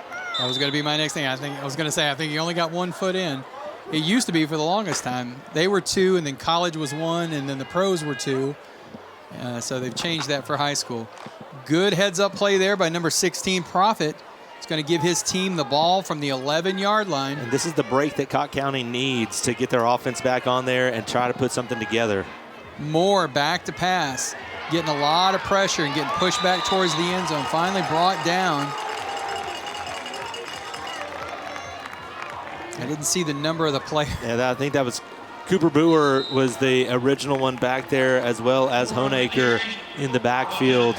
And Moore is immediately in trouble. And yeah, it was Honaker there to make the original contact. So we're gonna take a quick break. We'll be right back after this timeout. Stick around for some more great football action here on Gridiron Game Day, BTS Power 7.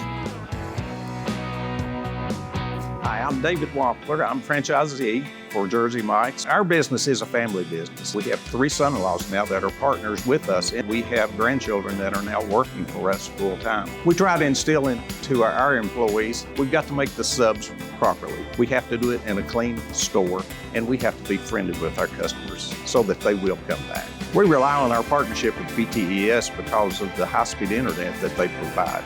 BTES has always been very responsive to our needs. Tennessee High Vikings up by 12 here with 3 minutes to go here in the half. You can watch this play here. From the other side, great job here by the Tennessee High defense, pushing more back. The defensive line really doing all the work there. Yeah, Honaker got to the backfield, and then Boer was able to come off of his block and shoot down there as well, and both of them coming up with a huge sack.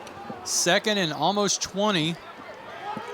Moore screen out of the backfield to Price, who's out across the 20-yard line, tiptoes down the sideline and gets pushed out around the 25. If they put him out around the 25, that should be enough for a first down, but I believe we've got a holding call because there's a flag back in the holding area.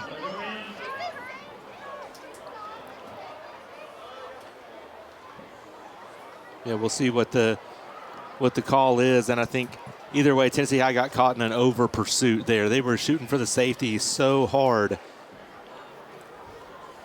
Ineligible player now field, number 65 on the offense. The penalty is enforced half the distance to the goal.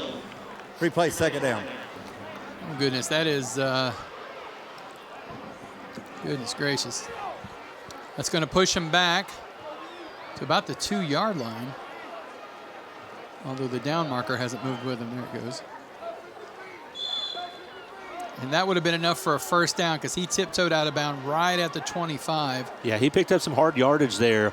But again, another very costly penalty here by Cocke County. We'll see if Tennessee High kind of scales back a little bit of that blitz because they got completely caught off guard by the passing game there. That's what your strong safety's for. Go for it. Pin those ears back. Go for it. Moore throwing a bubble screen to the far side. Sniffed out well by Plumbar. Down marker guy's got to drop that stick. Yeah. You're going to get that thing bent up and get rolled up on. Get out of the way. Run for safety. A very quick screen, wide receiver screen pass, and Plumbar just able to keep his eyes up, shed off of his block, and run Hembry out of bounds. Cocke County from the 2-yard line. They didn't lose anything on that. No, but it's 3rd and from here to Cocke County for the Fighting Cocks. That's exactly right. Says 22 on our screen. That's pretty close. Looks like somebody's going to take a quick timeout. They want to talk about this. They don't want to give up a safety here. Tennessee High doesn't want to make a costly penalty and let them get a wide open play or something like that. Right.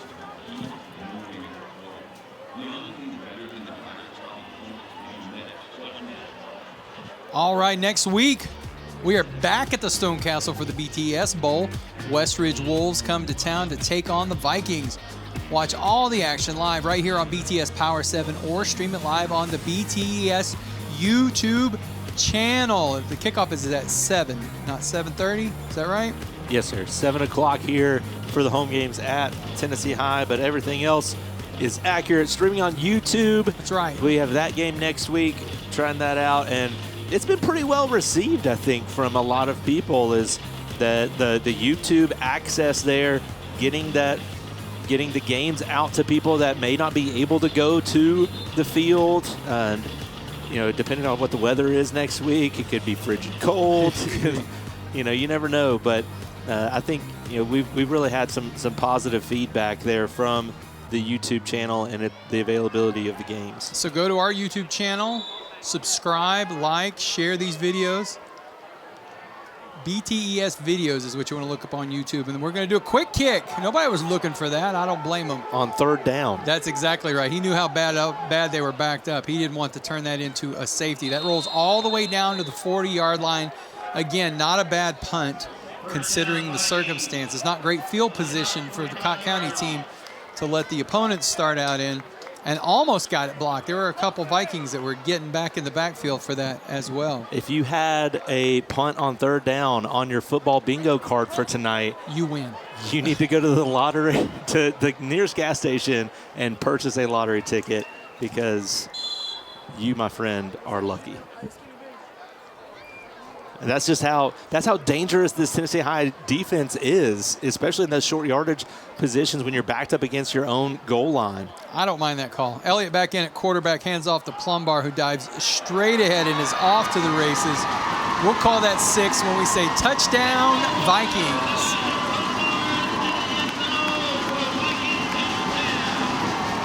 Great run by Plumbar. That's a 45-yard touchdown run. By the time he was in the second level, everybody else was already behind him. Look at this hole that he's able to just cut right through. Boom. Nobody's back there in the defensive backs. He's just able to blow past everybody. Again, this young man has speed on speed. And when he gets in the open field, it's goodbye. That's the kind of, when you're a little kid playing backyard football, those are the kind of open field runs that you dream of.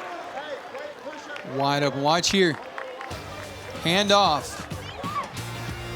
Shift gears. Afterburner. Touchdown, Vikings. We'll be right back.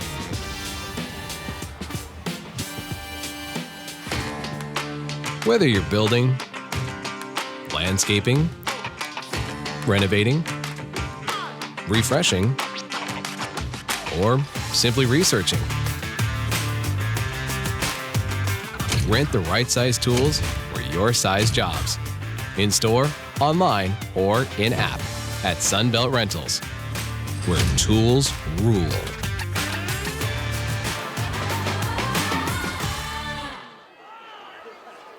(19-6) right now. Coach Holt stalking the sideline, pleased with the way his team is performing right now. Cocke County really not. It's just a few costly penalties and a couple of missed things here. There's already been one personal foul that was just completely unnecessary that almost cost them another score. Knox Arrington out to kick again here. Getting a little bit of a workout. Brolio kicked the last one that we thought should have been an onside kick. Low line drive kick. Fielded around the 7-yard line. On his feet, Steele out across to the 40-yard line, 42-yard line. Great return. That looks like Price getting up. Cody and I talked last week about the hidden yardage in the return games, about how 8 and 9 yards will kind of make the difference in a game. And of course, if you keep getting 42-yard returns like that, that'll also make a pretty good difference. Oh yeah, and Price shows off his wheels and his his abilities there as a runner. That's kind of what Cocke County's been waiting for all night, is for him to show that from the offensive line of scrimmage and from the snap. Handoff inside to Sane. Sane still on his feet. Got a little bump from the backside from Dowdell. Sane and Dowdell have been exchanging pleasantries all night long. Fegans thought he was going to catch that in the backfield. Dowdell does a pretty good job, honestly, of kind of easing up on that play, too. He gave a little pop, but it was kind of a selective pop because he didn't want friendly fire on his other guys. Well, that's what Coach was saying to him when he came to the sidelines. Like, hey, get your head in the game. Let's not get us any costly penalties. 4 receivers in the game for Cocke County. A lot of pressure coming up the middle. Moore takes off. A little bit of a stiff arm. Steps out of bounds right around the 46-yard line. Number 6 there, Landon Graham, the one that forced him out of bounds. That's going to be a 3rd down now for Cocke County. And Moore just nothing doing. Great coverage by the Vikings, and he tries to catch them kind of in an open coverage, because a lot of times when you have those 4 wide receivers, you pull the linebackers out, you pull the defensive backs kind of back in that safety position, and that can open up some things if your offensive line can hold their blocks. But again, Tennessee High's defense up to the challenge, able to push Moore out for a short gain. 3rd down, Moore back to pass, throws the screen out to Sane, who's out across the 50 and the 45. Rolled up all the way down around the 41, which is where they're going to spot this. Great downfield blocking. Number 27, Jackson Reed there on the tackle. That time Cocke County finding some success in the passing game. Moore looks right, just kind of dumps it down to Sane, and he's able to pick up a bunch of yards after the catch, setting up with a new set of downs. 1st down from the 41-yard line. Moore back to pass, rolling around, looking downfield, wants to launch it. He's got a guy deep. Did he catch that ball? They are saying that is a catch down around the 11-yard line. What a great throw and catch there.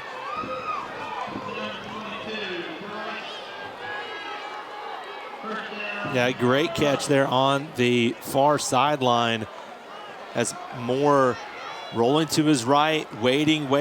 You had several Vikings back in coverage, but he does a great job of cutting to the sideline and just drops it on a dime right into Price's hands, just where he could catch it. From the 11-yard line, Moore trying to make the corner, gets down to about the 7. That's a 30-yard in the air throw and catch. On the run, diving catch. That was a fantastic play by Cocke County. Nice little simple run, going to try to reestablish their ground game a little bit. Yeah, Cocke County's going to call a timeout to preserve some of this clock as Fegan's able to bring him down in the field of play, which would have caused that clock to run. All right, we'll be right back while they're taking a quick timeout. Stick around. We got halftime coming up, too.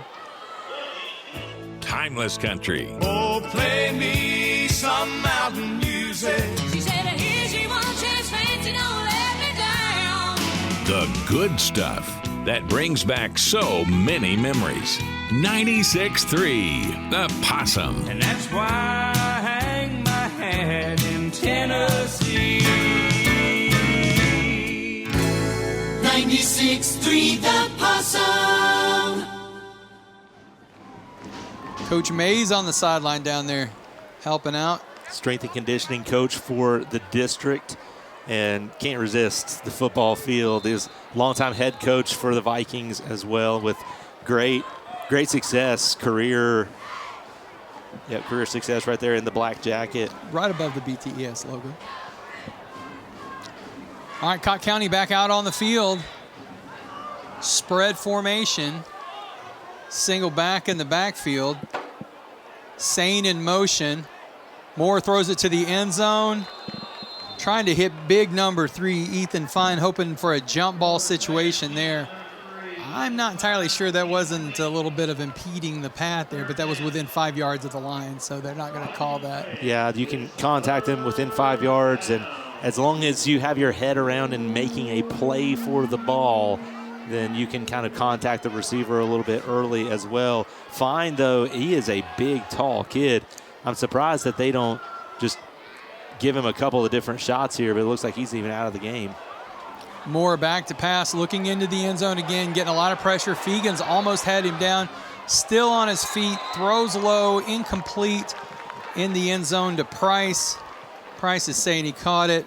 Yeah, I think it skipped from the naked eye. It looked like it kind of skipped in a little bit there, and the far sideline judge was right there on the play.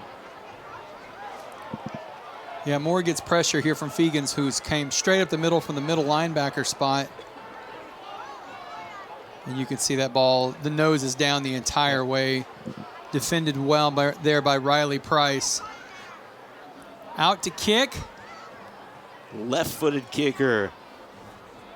You don't see the Janikowski style that Vincent much. Steinbacher. That kick is up. And there was a flag prior to. We'll see what the call is.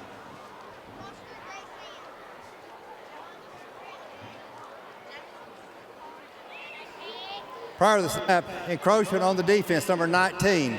The penalty is half the distance to the goal. It remains 4th down. All right, that can't do anything but help Cocke County at this point. Now they're probably going to rethink it because instead of being on the 7 or 8 yard line, they're now on the 5 yard line. They're going to line up and kick it again. Number 47 here, Vincent Steinbacher. I believe you said that a second ago, Mike. Shifting out, giving it a couple of different looks now. Moore back there. The punter doesn't know where to go, though. And that is a penalty because he was moving, but that'll be declined. Because it was a legal man in motion. He was still approaching the goal line as that ball was snapped. Yeah, this isn't arena football. You can't get a run and go towards the goal line as the ball's being sent. And that's the problem with the trick plays. Moore was out there as the holder, and then you've got Steinbacher out there who's the kicker, and then when you transition into that trick play, you got to catch him off guard. He didn't know what to do. Illegal shift against the offense. 2 men in motion prior to the snap. That penalty is declined. Sideline warning against Cocke County. That is the first warning of the game. 1st down, Tennessee High. As you can imagine, the visiting coaches here in the room next to us do not agree with that call. Yeah, but you could see that Steinbacher was moving forward. Yeah. Whether it was 2 men in motion prior to the snap or illegal man in motion, motioning towards the line of scrimmage upon the snap. Either way, it was an offensive penalty for sure. You can't argue that point. So now from the 5 yard line, the Vikings have 18 seconds. I imagine they're just going to down it. First sideline warning too. Nope, handoff. Inside. Pushing straight ahead is Dowdell. He got a gain of about 7, but we're going to let the clock run out to halftime. The Vikings will get the ball when they come back from half. 19-6 Tennessee High. Vikings are leading over Cocke County right now. And we've got a lot of stuff coming up for you here at halftime.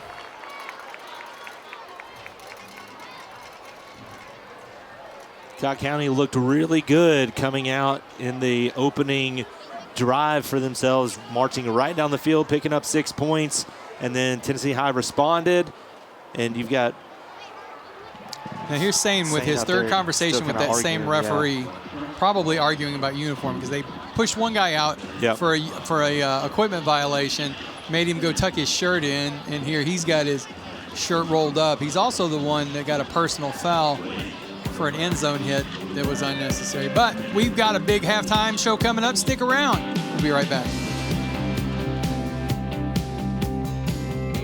Did you know that United Southeast Federal Credit Union has loans for all kinds of things, like a house, a new car, or even a big old camper?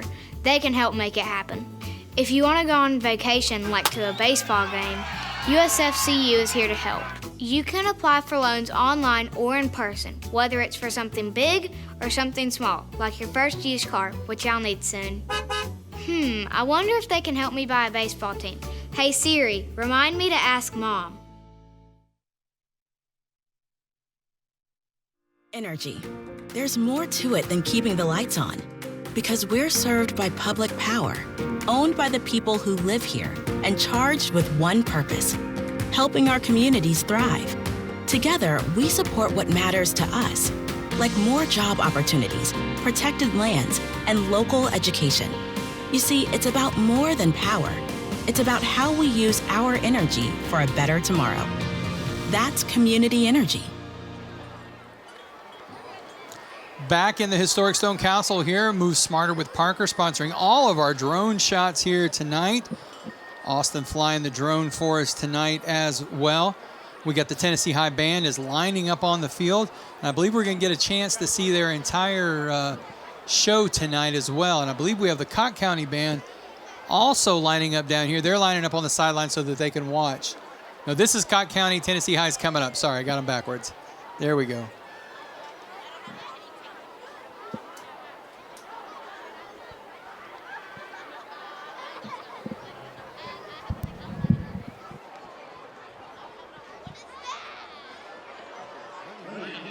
Welcome to the field, the Cocke County Red Regiment Marching Band. Tonight's performance is titled Strange. Musical selections include A La Lune from Critique du Soul and Creep by Radiohead. Soloist is Kaylin Woody on saber.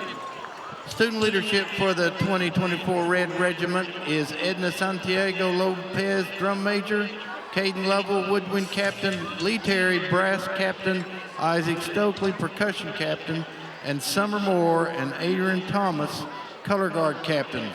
The Red Regiment is under the director of Kathy Sotelo, Travis Hicks, and Devon Haskett. Color guard instructor is Jonathan Gorman, assisted by Holly Whitney. Drill design is by Travis Hicks. We hope you enjoy tonight's performance of Strange by the Cocke County Red Regiment Marching Band.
Let's hear it for the Cocke County Red Richmond Marching Band.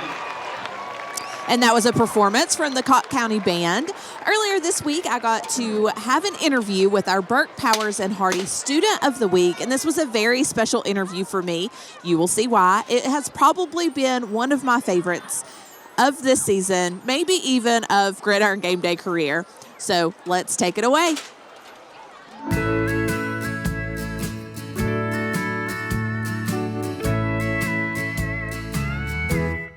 I'm here with this week's Burke Powers and Hardy Student of the Week, Landon Johnson.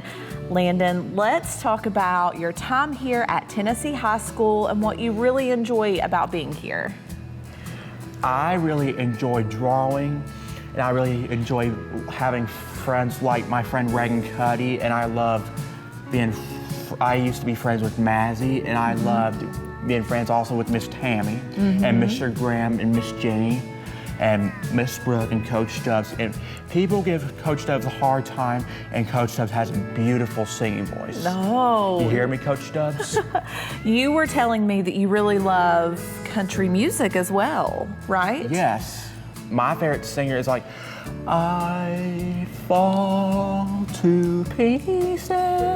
Lovely. And you showed me a very beautiful picture earlier of Dolly Parton. Dolly Parton. Salvador. Yes, very unique picture. Yes. And you really love drawing and the arts? Yeah, are they gonna post this on Facebook? Maybe, we might, we'll see. Okay, can't wait to tell my friends this. Yes, it's gonna be very exciting. You also really like watching basketball? Yeah, and I like to watch SpongeBob. Mm-hmm. And SpongeBob, he says, have you finished those errands? Mm-hmm. Let's talk a little bit about you watching basketball here. Didn't you really like last year watching basketball? Yeah, but I never did come here to watch basketball, but I liked seeing the pictures of them. Yeah? And my papa was a great Tennessee Volunteer fan, and I'm just like me, I'm a Tennessee Volunteer fan, just like Tennessee High. And I really love enjoying eating Chick-fil-A every day with my mom and dad, and my brother and my sister named Sissy Warren. And Sissy is my best friend. And also, the good thing is sometimes I do get a little bit nervous about the stomach viruses, and then I'm growing up and I love trying new things because it's good for your autism.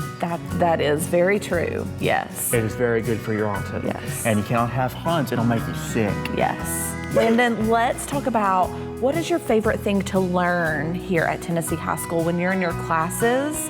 What is your favorite class? What do you like to learn? I like to learn math, and I like to learn reading. And Coach Stubbs is so nice to me, and that he says, you gotta read, read, read. That's very true. Reading's very important. Well, that is a good way to end our Burke Powers and Hardy Student of the Week. Yup. What do you think? I was pretending to be Graham, right? Landon. That my funny face? Landon, I loved it. That was great.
That was an amazing performance from the Mighty Viking Band. They always do an amazing job, and we're going to be back here at Tennessee High for a couple more games, so I hope that we get to see that performance again. I do want to go back to the Burke Powers and Hardy Student of the Week earlier. Landon is a very special kid, very talented kid. He did tell me, he showed a picture of Dolly Parton. He said that his next artwork that he is going to be working on is Dolly Parton, but in the format of Bob Ross. So I'm looking forward to seeing that picture that he draws. He is well loved. He is one of the happiest people that I've ever been around, and I'm so glad that we got a moment to speak with Landon as our Burke Powers and Hardy Student of the Week. We are currently waiting on, hopefully, a performance from the dance team. I'm going to look over my shoulder really quickly to see if they are taking the field so that I know where we're going next. It looks like they are lining up and waiting to come onto the field. We appreciate you all sticking with us for this halftime show of the Cocke County Band, the Mighty Viking Band, and the Vikettes, as well as seeing the Burke Powers and Hardy Student of the Week. And we hope that you stick around as the Vikettes take the field. I'm going to turn it over to them.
In the heart of the Appalachian Mountains, where the spirit of community runs deep, Bristol, Tennessee Essential Services has been a cornerstone in our area for almost 80 years.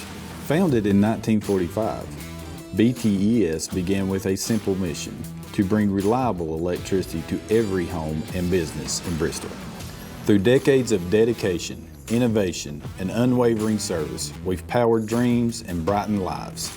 Today, we stand as a testament of progress, offering state-of-the-art services while honoring our rich legacy. Bristol, Tennessee Essential Services, our community's trusted resource for energy and connectivity. Yesterday, today, and tomorrow.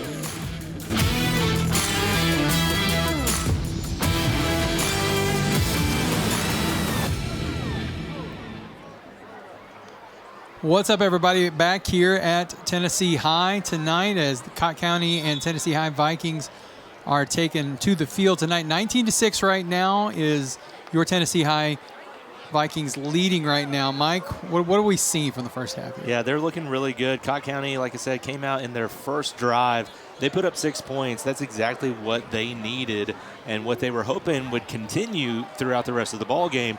And Tennessee High responded with a touchdown, and then they just came up with defensive stop after defensive stop. And Tennessee High had a kind of, it's a turnover in the books, but it was just a tipped ball that Cocke County eventually got. And so we're going to take a look and see some of the highlights. Yeah, let's check out our highlights real quick, and we can see what happened in the first half. You can see right here, this is the initial drive. Moore punches it into the end zone. great strong drive all the way down the field. And then the Vikings finally get into the end zone with Turner Elliott getting it across the line. Pitch out to Dowdell, who gets in the end zone and starts the first of many fouls there with that late hit for Cocke County. Plumbar, handoff inside. Wide open spaces all the way into the end zone. 45-yard touchdown run, unscathed into the end zone. And that's how the scoring has gone so far. 19-6 right now. Tried some different plays with extra points, 2-point conversions. Didn't quite work out. No, but Tennessee High responded, and they responded exactly how they needed to. They've rattled off 19 unanswered points so far, and they have really moved the football. Cocke County has not stopped them except for a lucky interception just on a tipped ball that could have just as easily fallen down to the ground. But either way, Cocke County has moved the football the first time, but they have stalled out every single drive. Even the fourth down stop that Tennessee High came up with on the 5-yard line, that turnover on downs right as the first half was ending. And so Tennessee High had that great defensive stop, and then now they get the ball to start off the second half. All the momentum in Tennessee High's corner. Coach Scott Dykes on the sideline, who I say is a dead ringer for Mr. Garvey from a Key and Peele skit.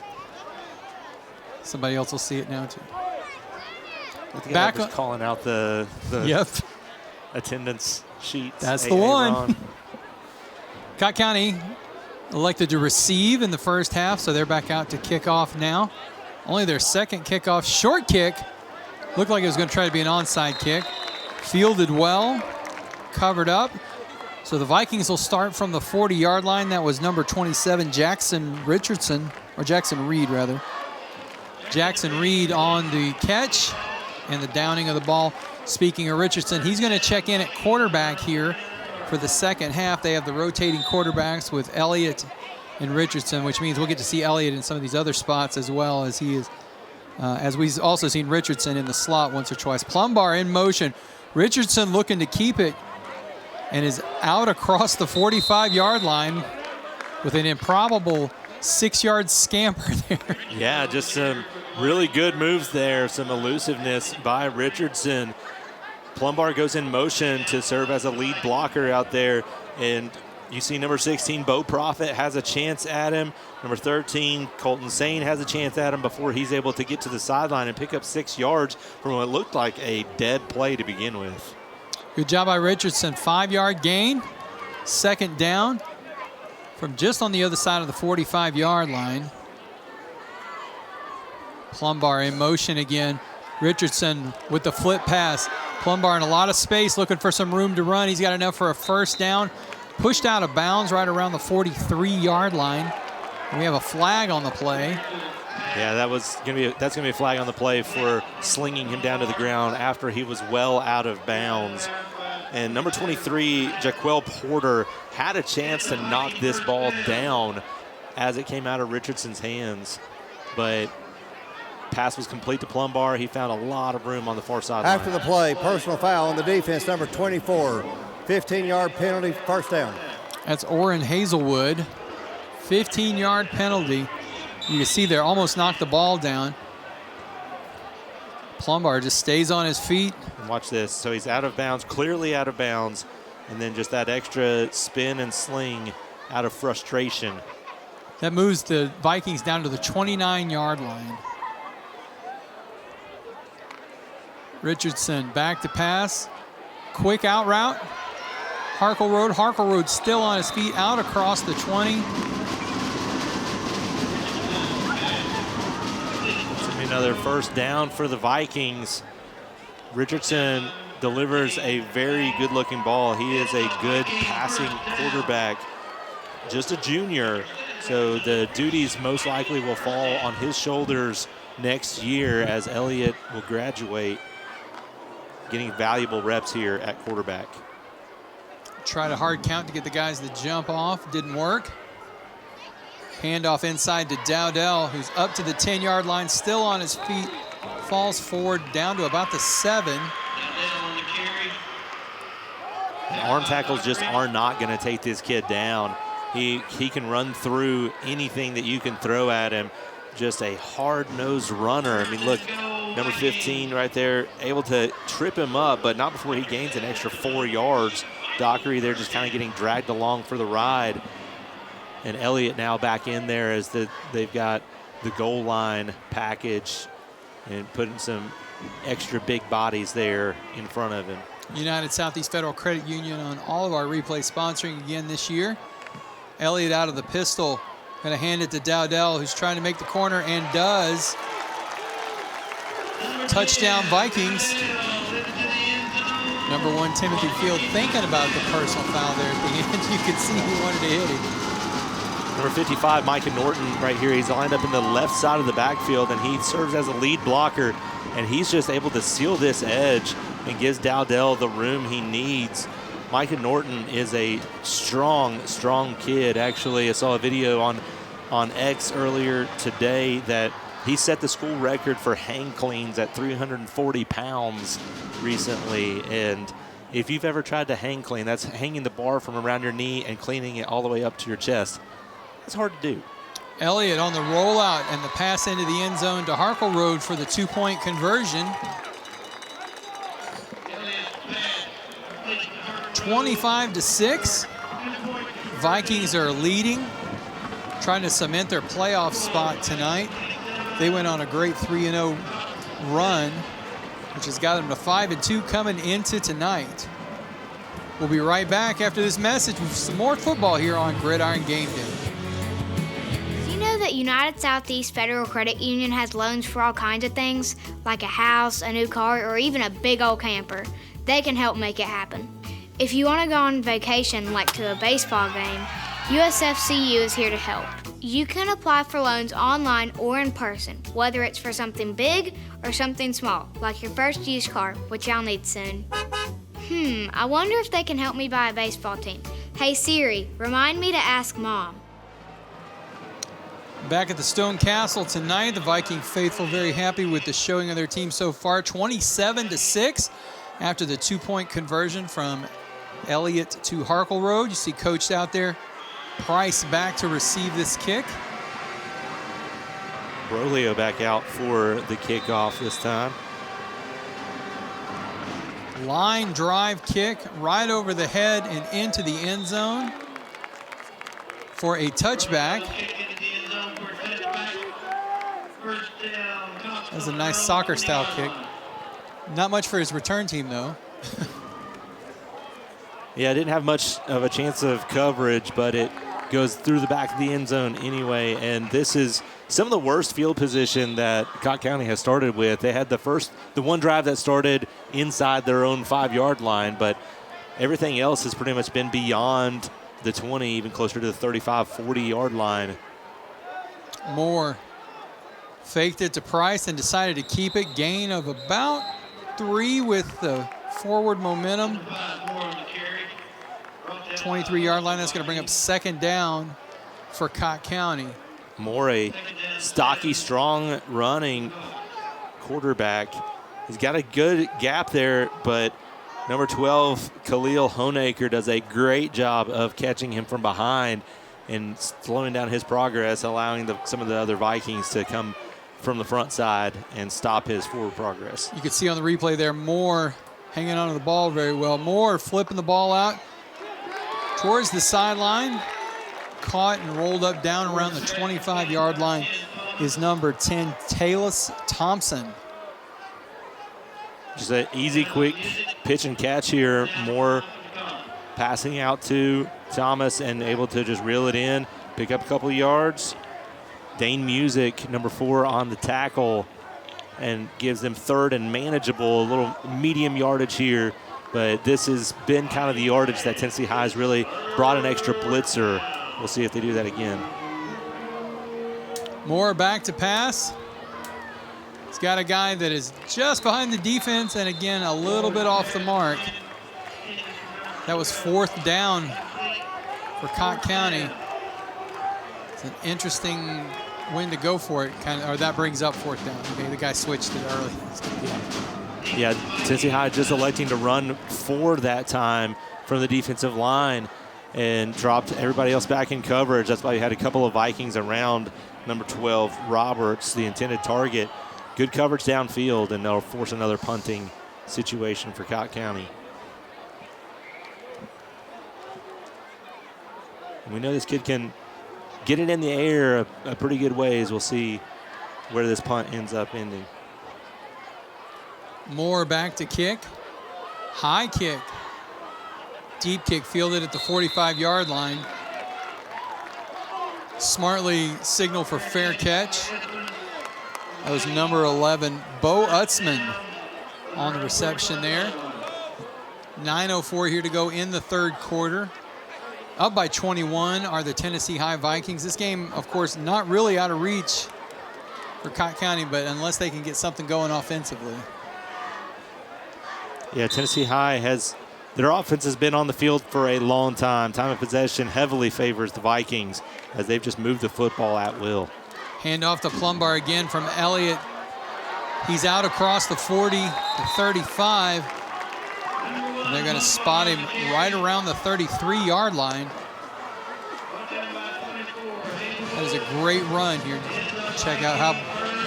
Yeah, Plumbar just moving again. That gigantic hole by the offensive line, creating room for Plumbar to work. And if he's able to make those last two guys miss, he is gone. Because when you saw his first touchdown from the 45 yards out, when he got to that second level, he turned the jets on and he was just gone. He's got bursts of speed. Eli Roberts able to slow him down just enough for somebody else to come along and tackle him.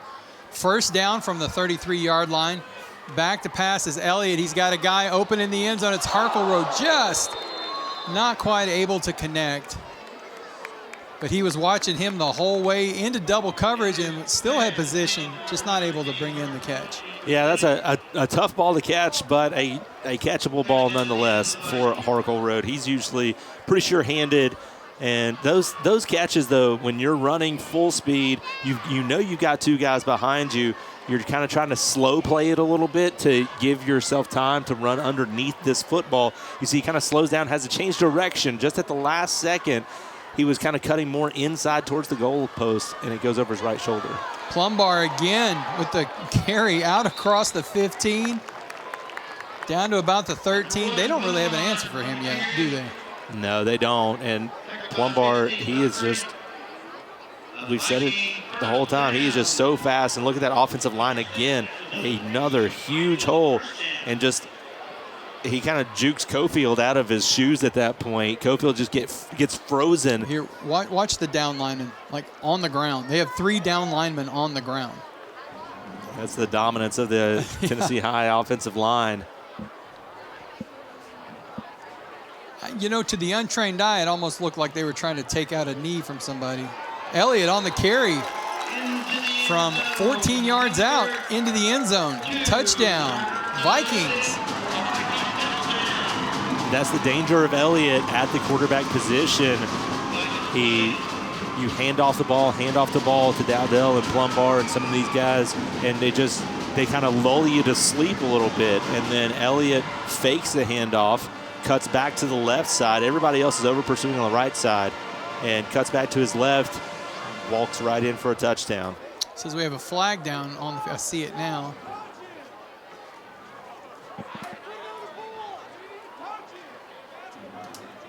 Wait for the referees to tell us what they saw.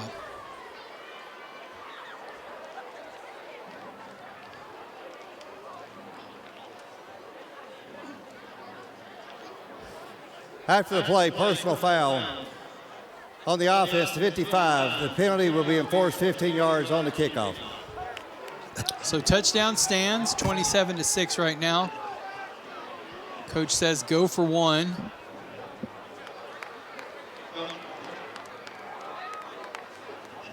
Let's see if we can see the penalty on here. Yeah, Elliott does a great job of going to the left. Fegans there cuts back as a lead blocker, just makes one guy miss. And Norton back there at about the 4-yard line called for the personal foul. Brolio with the kick, it's up and it is good. And he's fired up, he sprints all the way back to the sideline. He wants to kick this one off. He takes the tee from Arrington. He's like, nope, this one's me. I'm the senior. Maybe they were alternating back and forth. And Tennessee High, again, just moving the football at will, except for that interception, the tipped ball interception. Every single drive that they have had has ended up in the end zone. I see Sane has his jersey tucked in now after talking to the refs 3 times in the last half. Yeah, he may not have won that battle. Doesn't look like it. Maybe we should roll our shirts up like that in solidarity with. Maybe we shouldn't. Maybe we shouldn't. Maybe we should. The FCC may not appreciate that. I don't know who we're regulated by, but they will not like that. Price back to receive this kick. Standing on about the 25-yard line. If I were him, I'd get a little bit deeper, especially the way Berlio's been kicking. He kicked the last 2 out of the end zone. Yeah, now they're backed up 15 yards because of that personal foul. That's but why I would get back. Yeah. Give yourself some room to run up on it. Berlio from the 25. High, deep kick. Just past the 20. Who was right on that? Price looking for some room to run. He had a little bit of daylight, but it closed up quick. Cooper Boer, number 5, bringing him down. And comparatively speaking, fielding that ball from the 20-yard line, that's one of the shortest returns that Price has had all game. That still leaves Cocke County in somewhat decent field position. They'll start from about the 38-yard line. And they have not been able to find any offensive traction outside of their first drive. They had a little bit to close out that first half, but ended up turning it over in the red zone. And ever since then, it's been pretty much nothing there. Alex Carey, number 39, also in on that tackle. Moore hands off to Price. Price trying to make the corner, and he is hit in the backfield before he can do it. He's going to be just shy of the line of scrimmage. That's going to bring up 2nd down. Lost about a half a yard. Yeah, a whole host of Vikings back there. And we've seen this in several of the games that Tennessee High has played in, is that they are busy in the backfield. They do not give the offensive line any chance to block or quarterback any time, really, to get comfortable back there to run any of the plays. And they're in the backfield constantly. Moore back to pass, screen pass, able to connect, still on his feet, out across the 45-yard line. Let's see who we got here. Price again, and he is about 2 yards shy of the 1st down. That's going to bring up 3rd down for Cocke County.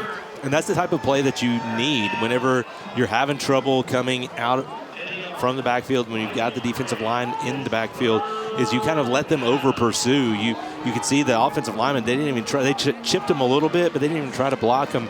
And number 13, Maddox, came straight through the offensive line, but that little dump pass picked him up 9 yards. Play action, going to hang on to it. Caught from behind by Fegans is Moore. Loss of about 4 yards on that one, too. Going to make it 4th and 5. Running game has just not been successful. I'm surprised they didn't just hand it off to Price there to get that short yardage, or just run a dive straight up. Even if it's 4-down territory, you give yourself a chance of getting a little bit of upfront push. And now you're 4th and about 5 yards. Back to pass. They're going for it on 4th down. That is intercepted by number 4, Dane Music, who is off to the races from the 44-yard line to the end zone. Touchdown, Vikings. 44-yard interception return, stepped right in front of Price. Read that play all the way. It's kind of how a sophomore does it, though. So you got to kind of feel sorry for Moore here. He's baptism by fire. You're exactly right. He read it all the way, and I think everybody in the stadium knew what was going to happen with that 4th down and 5 yards. It was going to be a little quick pass, and he just jumps the route and takes it to the house. That kick is up, pushed a little bit right, but it is good. Makes it 40-6. Fantastic play. Watch right here. You see number 4 in your screen. He sees it the entire way. Yep. Price sits down in his route, which you can't blame him for it. That's the route that's called. He goes right just past the sticks, sits down there. That ball's got to come out earlier, and it's got to come out harder and to the outside shoulder. And instead, he was aiming right for his chest, and music cuts right in front, takes it to the house. We'll be right back here with some more Gridiron Game Day here. More second half action. Stick around. Hey, I'm Tanner Hunt with BTES, and this is The Essentials. I'm always looking for ways to make my life easier, and the BTES mobile app is one of those ways. I downloaded the app by searching for BTES in the App Store, and now I can view my bill, make payments, set up alerts, and much more, all with the touch of a button. It saves me time and makes my life a bit easier, and it could for you too. Download the BTES mobile app on your device today. High, deep kick by the Vikings. Fielded cleanly and brought back out to the 30-yard line, down around the 33, and pushed forward out across to the 37. 5 minutes left to go here in the third quarter. That was Price again. He's got to be getting tired as much as he's running. 44-yard interception return by number 4, Dane Music. He's had a very good game, been in the backfield a lot, defended many passes. And I imagine we'll start seeing some younger Vikings coming out here before too long as well. Number 12, Eli Roberts in motion, handoff inside to a new back. And he is stopped at the 40-yard line, which is a gain of about 2.5, maybe 3. That looks like number 8, Donovan Ramsey. Did I read that number right? Yep, Ramsey there finds a hole, but great job there by Elliott to fill in that gap, and that's kind of the Tennessee High defensive mantra, is just the next guy up. You're expected to fill in those gaps, and offensive line did a good job of getting that hole, but Elliott did a great job of filling that hole. From the 41-yard line after a gain of 4 is Ramsey again with the handoff. Still on his feet, pushed back. Looked like he was about to lose that ball for a second. They're going to push him back to the 38-yard line, which makes it 3rd and 9. Elliott there to clean it up, and Fegans had the first shot at him, and then Honaker had the second shot at him, and Elliott had the cleanup shot, and he just could never find an edge. And Tennessee High, they have just, and when you get up by this much, and whenever you've had such defensive success, it just pumps you up for even greater and greater plays and more pressure. Play action, more back to pass, throws the screen and is tipped and intercepted. Getting chased from behind and dropped finally is number 13, Colson Maddox. I thought we were going to have a big man touchdown there. Maddox comes from the defensive line position, just tips that pass up, able to corral it and run it all the way back. You can see him coming just off the that little edge hesitation here. And just gets that big bear paw up, whaps it down, and then catches it in there. Tries to strip it out, does number 21, Talon Lease, but not able to, and sets up Tennessee High in great position. 41-6 right now. Richardson back in, rolling around to the right, looking for a Viking in the end zone. And just not quite able to connect. That play took a little bit too long to develop. That was Dowdell. No, that was Harkleroad there. Down in the end zone. Yeah, and that ball just slightly underthrown too. He never was rolling out to his left and trying to throw a little bit cross body there. He just doesn't quite get it elevated enough. If that ball is about a foot higher, Dowdell's able to just easily snag that and spin in for the touchdown. Well, and that's not the right route. You need to push into the end zone and give him some room to work. Richardson fires one in the end zone, and it is intercepted. And running down and out of bounds is number 15. Tawan Dockery. So interception traded for interception now. Richardson looks off the defenders, comes to the right side, but Dockery able to cut right in front of Music, the intended target. Wisely runs out of bounds. So Cocke County coming up with a couple of takeaways now. From the 18-yard line, Cocke County will come out.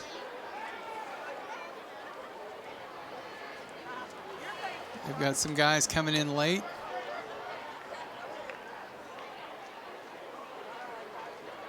Going to keep it, diving straight ahead. Different quarterback in this time. It's number 17, Logan Carpenter. Gain of about 5. Ran right into the teeth of the Viking defense. And look, you never want an interception, but when you're up by 35 points, you're kind of playing with house money at that point. You're trying to run some plays that maybe you don't normally run, plays that you might need for later on down the road in the playoffs or things like that. So you're trying to get those live reps, and sometimes they just don't end up the way that you don't end up executing them well. Handoff inside, straight ahead. That might be enough for a first down as he gets all the way down to about the 37-yard line. Looks like it's kind of hard for us to tell from this angle, but it looks like he might come up just short. And I think they're going to measure this one.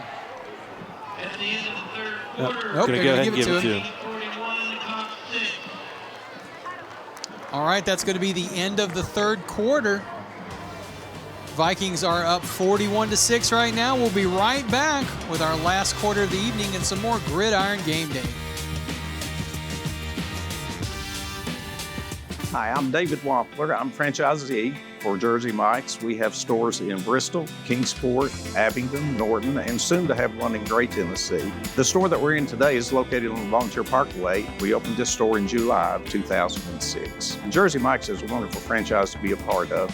They're always stressing giving back to the community. We rely on our partnership with BTES because of the high-speed internet that they provide. BTES has always been very responsive to our needs.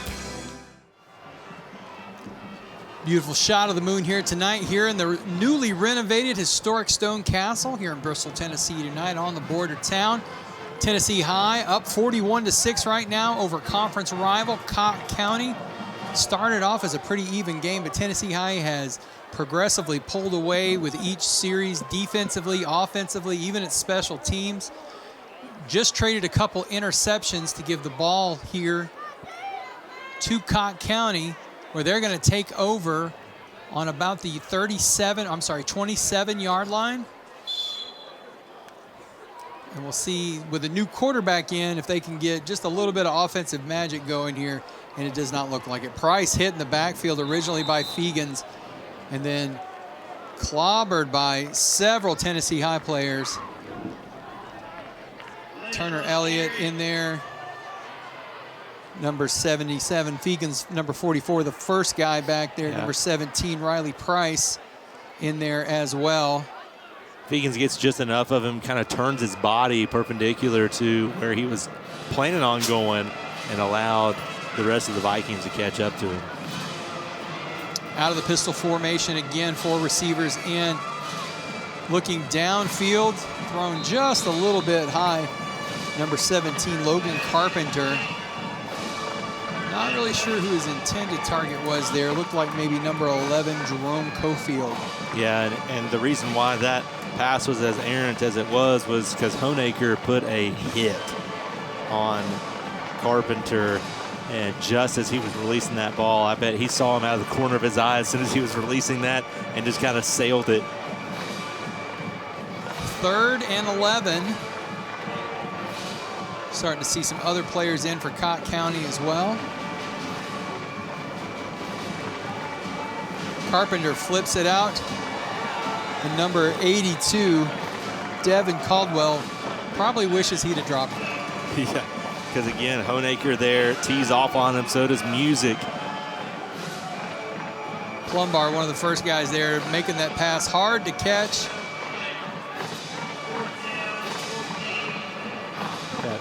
Utzman back to receive the punt again as well. He was in there actually as a safety in the last series. Getting a couple of the younger guys a little bit of reps, and Coach Holt looks like he wants to take a minute to talk things over.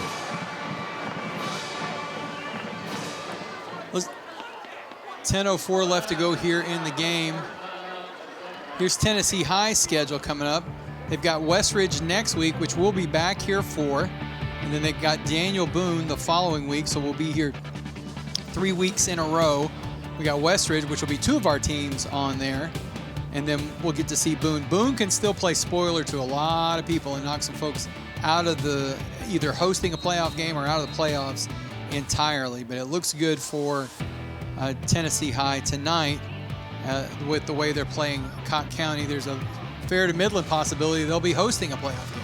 Yeah, if they can take care of business against Boone just as well as they are tonight. Boone winless on the season, but they've got pride to play for. Nobody wants to go winless in a season, so they're going to try to pull out anything that they can on their way as the season closes out. Bo Utzman back to receive this punt. Looks like Moore is back in the game to make this kick. High driving kick. Bounces just shy of the 50-yard line and takes a Viking bounce back a couple yards. Vikings will come out and start out on the 47-yard line in enemy territory, and I think we're going to start seeing a few younger Vikings considering we're in the 4th quarter and we're up by 35. Mr. Garvey not as happy as he was earlier with his team.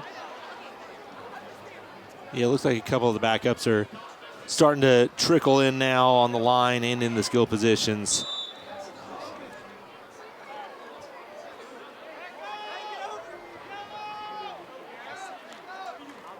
Handoff inside. Still on his feet, out, around, and across the 30, the 20, the 15, pushed out around the 10 is number 23, Carter Smith. We've seen him a little bit on TV before. Carter Smith with a great run. Number 16, Knox Kazee, taking over the quarterbacking duties right now. And Carter Smith just continues the theme of the night with running success.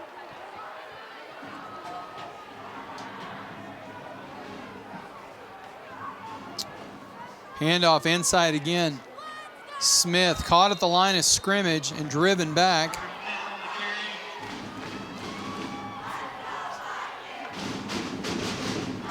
They're having some play clock issues here in the stadium on the scoreboard. So if you see some things changing down on your screen, we're trying to get that squared away. So just bear with us if you would, please. The time and score is accurate right now. And we'll keep you up on down and distance as it is second and about 9 for the Vikings from the 10-yard line. Number 34, Cannon into the end zone. Cannon Staynaker from about 11 yards out. That's a touchdown, Vikings.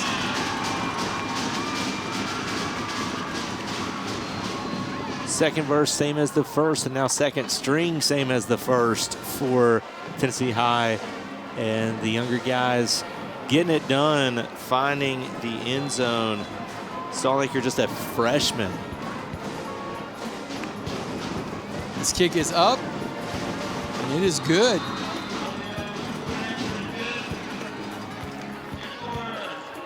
Great run, great blocking downfield too. Hey, let's take a quick look at our BTES schedule as well. All right, we've got Tennessee High and Westridge here next week. And then on Halloween, or as some of us like to call it, Reformation Day, October 31st, that's a Thursday game, Sullivan East and Northview. And then we're back here at Tennessee High for their closer, Tennessee High and Boone. There will be playoff implications in that game as well. Don't forget that Sullivan East and Northview game, our penultimate game of the season. That will be a Thursday night game. Back out here on the field as Tennessee High is coming out to kick. Knox Arrington coming out to do the kickoff duties. 48-6 right now. We're on a running clock. As soon as he kicks it off, it won't stop again until we have another timeout. Yay. I do like the Bruce Smith jersey there.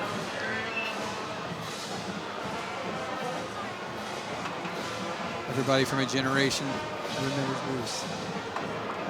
From the 7-yard line, straight ahead to the 28-yard line, return of about 20 yards, where the Fighting Cocks will take over. Price ran it all the way back out again. He has got to be approaching 150 yards in returns. Yeah, easily, because he's averaging probably about 30, 35-yard returns. And he's been busy back there all night. You can see the skill positions that they've got. You can see some of the speed that Price has, the power that he's got too. He's got great acceleration, and he just hasn't been able to find an opening. This Viking defensive line has done a great job all game of disrupting everything that Cocke County has tried to do. He's just a junior too. Handoff to number 21, Talon Leas. Not able to quite get back to the line of scrimmage on that one. It's going to bring up second down. They are going to spot him on the line of scrimmage. 2nd and 10 for the Cocks. Carpenter, handoff, and just not finding the edge, and that's been a theme of the night as well. Tennessee has done a great job of sealing off the edges. Can't find any success in the edges, and then when they do find a little bit of success up front between the tackles, that linebacker core has been doing a great job of filling those gaps all night long. Handoff inside again. Number 21, Talon Leas. They're giving him back to the line of scrimmage again. I think that's a generous spot, but at this point, it doesn't really matter. Number 52, Ryan Mullins in there on the tackle, as well as number 50, Riley Nunley. When the receiver doesn't go into the huddle, it's a pretty good indicator that it's going to be a run play. Caldwell standing off out here by himself the entire time. Unless he's just really good at reading the signs from the sideline, which he might be. That's highly possible. Back to pass, throwing it deep and intercepted. Number 8, Killian. Number 6, Landon Graham. His last name's a little bit easier to pronounce. I was about to struggle on the last name. Number 17, Logan Carpenter here just slings this one in the air. His receiver stutter stepped down the sideline. Yeah, intended for Cofield, but Graham does a great job of almost basically just becoming the receiver at that point and picks it off. Another Cocke County turnover. And Tennessee High will just run the ball and run out the clock. Sling it. Handoff inside. That looked like number 22, Evan Clark. Make sure I got that right. That's correct. That's a gain of about 4, closer to 5. Freshman Graham Bailey going in for Clark now. Getting some of these extra guys some game time reps.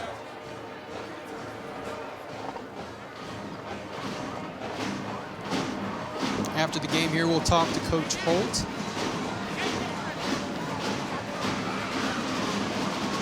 Stick around and hear what he thinks about his team's performance for tonight. An almost handoff. Richardson drops it. That's number 16 there, Knox C. Saying that right? C. Mike knows everybody. Number 40, Andy Jones there. Strips out the ball, and Kazee does a great job of continuing and just following along with the ball. See, Kazee pulls the ball, goes out for a run, and that ball gets knocked loose, but he's able to, even with Jones on his back, able to fall down on that football. And I went to school with his uncle. That's why I know how to pronounce Kazee. It's good. Handoff inside, straight ahead. Number 24 for the Vikings, that's Graham Bailey. That's going to bring up 4th down after a gain of about 4.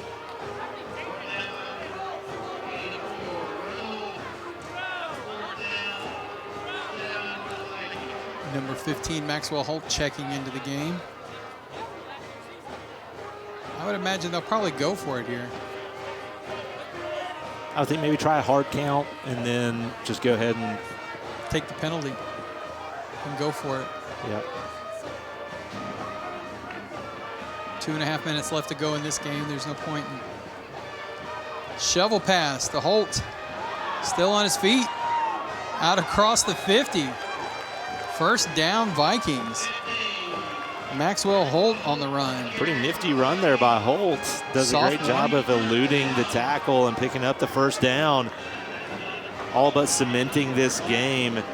A quick little toss pitch up to Holt and just spins off of a tackle and able to fight for that first down yardage. And just a couple more plays and the clock will Well, as Silas run out. and Finn would always say, just put it in spin mode. We'll go with it from there. Baseball, football, it didn't matter. Doesn't matter. Put it in spin mode. Handoff inside, out across the 40 to the 30. Number 22, Evan Clark, straight ahead run. Gain of about 16 on that play. Clark lowering his shoulder and putting the boom on somebody, showing their toughness as well tonight.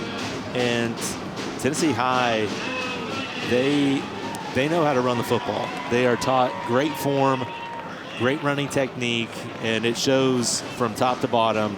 First string, second string, doesn't matter who you are taught how to run the football at Tennessee High School. Just on the other side of the 30-yard line, Tennessee High will take over first and 10 with a minute left to go here in the game. Just enough time to run a couple more plays. Handoff inside. It's going to be straightforward. Number 24, Graham Bailey, still on his feet. Out across up to the 10-yard line. And even though these guys are second and third string, all their teammates are on their feet cheering for them. And I'm thinking these young guys are going to want to run one more play, but they don't have to. Yeah, I don't know. If I'm one of these young guys, I might call a timeout just to make sure. United Southeast Federal Credit Union on our replay there. You can see Bailey just keeps his feet moving, refuses to go down. Caldwell tries to get him with a shoulder instead of a tackle, and that's why he was able to get an extra 10 yards on that play. Young guys begging for another play, but coach signaling them to come on over to the sideline for the handshake line. As Tennessee High solidifies this win, a huge conference win for the Vikings, and all but solidifies their spot in the playoffs. Coach runs over to the handshake lines, and he's telling them, he's giving them the signal. Let's not be running our mouths. Let's just shake hands and get out of here with a little bit of dignity and a little bit of class. As we get to see a 48-6 win. What an incredible game if you're a Tennessee High Vikings fan. Great conference play for them tonight. Outside of that initial drive, wire to wire, Tennessee High had this game in hand. They dominated defensively, and they showed their offensive prowess too, and their explosiveness for plays, and that's something that we didn't really see a whole lot of at the beginning of the season. They struggled to make those plays against Sevier County. Morristown West was a game that was a winnable game that they just never could get a handle on, and they've kind of taken out some frustration now. Cocke County, they've got a 4-game winning streak, and they take this on to Westridge, a non-conference action, but a BTES Bowl for next week. That's right. I bet they wish they could have that Morristown West game back. Speaking of back, we'll be right back after this.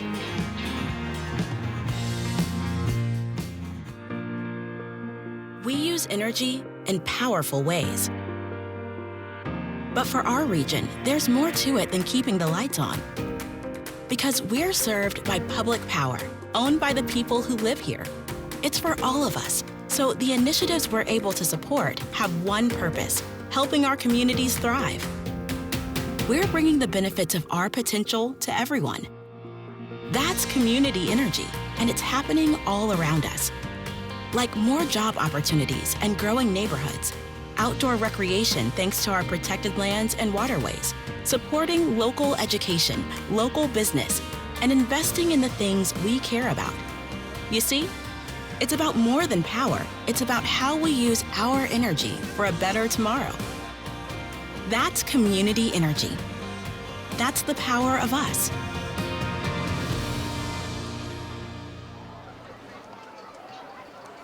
Back here at the historic Stone Castle with a 42-point win tonight, the Vikings in some conference play. We got Leslie's going to grab a hold of Coach here in just a minute. Great game by the Vikings. Like Mike said, we're in control for all but about a series and a half of this entire game.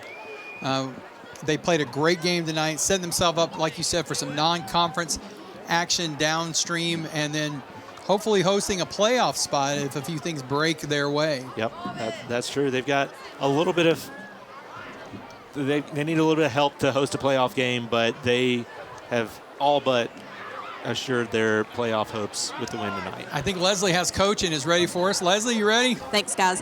Coach, I first want to talk about your offensive line. We saw so many times tonight they would open up a hole, and I feel like that really gave your team momentum tonight. Yes, man, we build off those guys. We pride ourselves on good interior line play on both sides of the ball, and that bunch is coached very, very hard, and they respond to that well every single week. You know, that's what we do. We want to run the football, and they take pride in that, and the backs love them for that.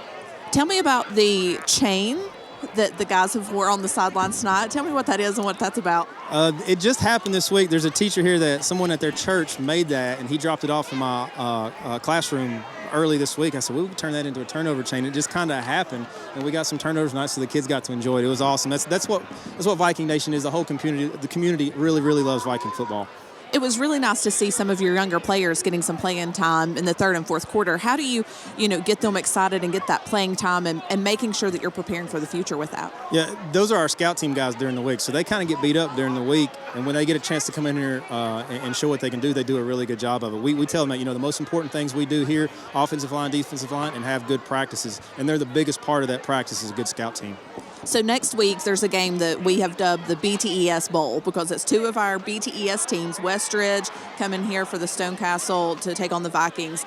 What are you taking away from this game to prep for next week? I know it's not a conference play, but it's still a big game for the community. It's the biggest game we got next week. That's the old saying. But, yeah, that's a great rivalry. They've only been around maybe 4 years, I guess, and we've played them every year. So it's becoming a rivalry. We lost some of those Sullivan County schools there, but it's still Westridge. So, yeah, the kids will be geeked up for it. The community will be geeked up for it. We're excited about that. We want to keep this thing rolling, that's for sure. Absolutely. Well, thanks, Coach. Congratulations. Big win tonight.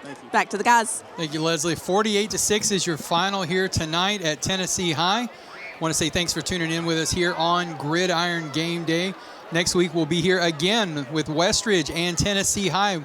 We are ready for you to join us again next week, 7 o'clock kickoff next week here at Tennessee High. So for Michael Braddock, for Leslie Blevins down on the sideline, and this entire fantastic BTES Power 7 True, this has been a BTES production, your trusted source for power and connectivity.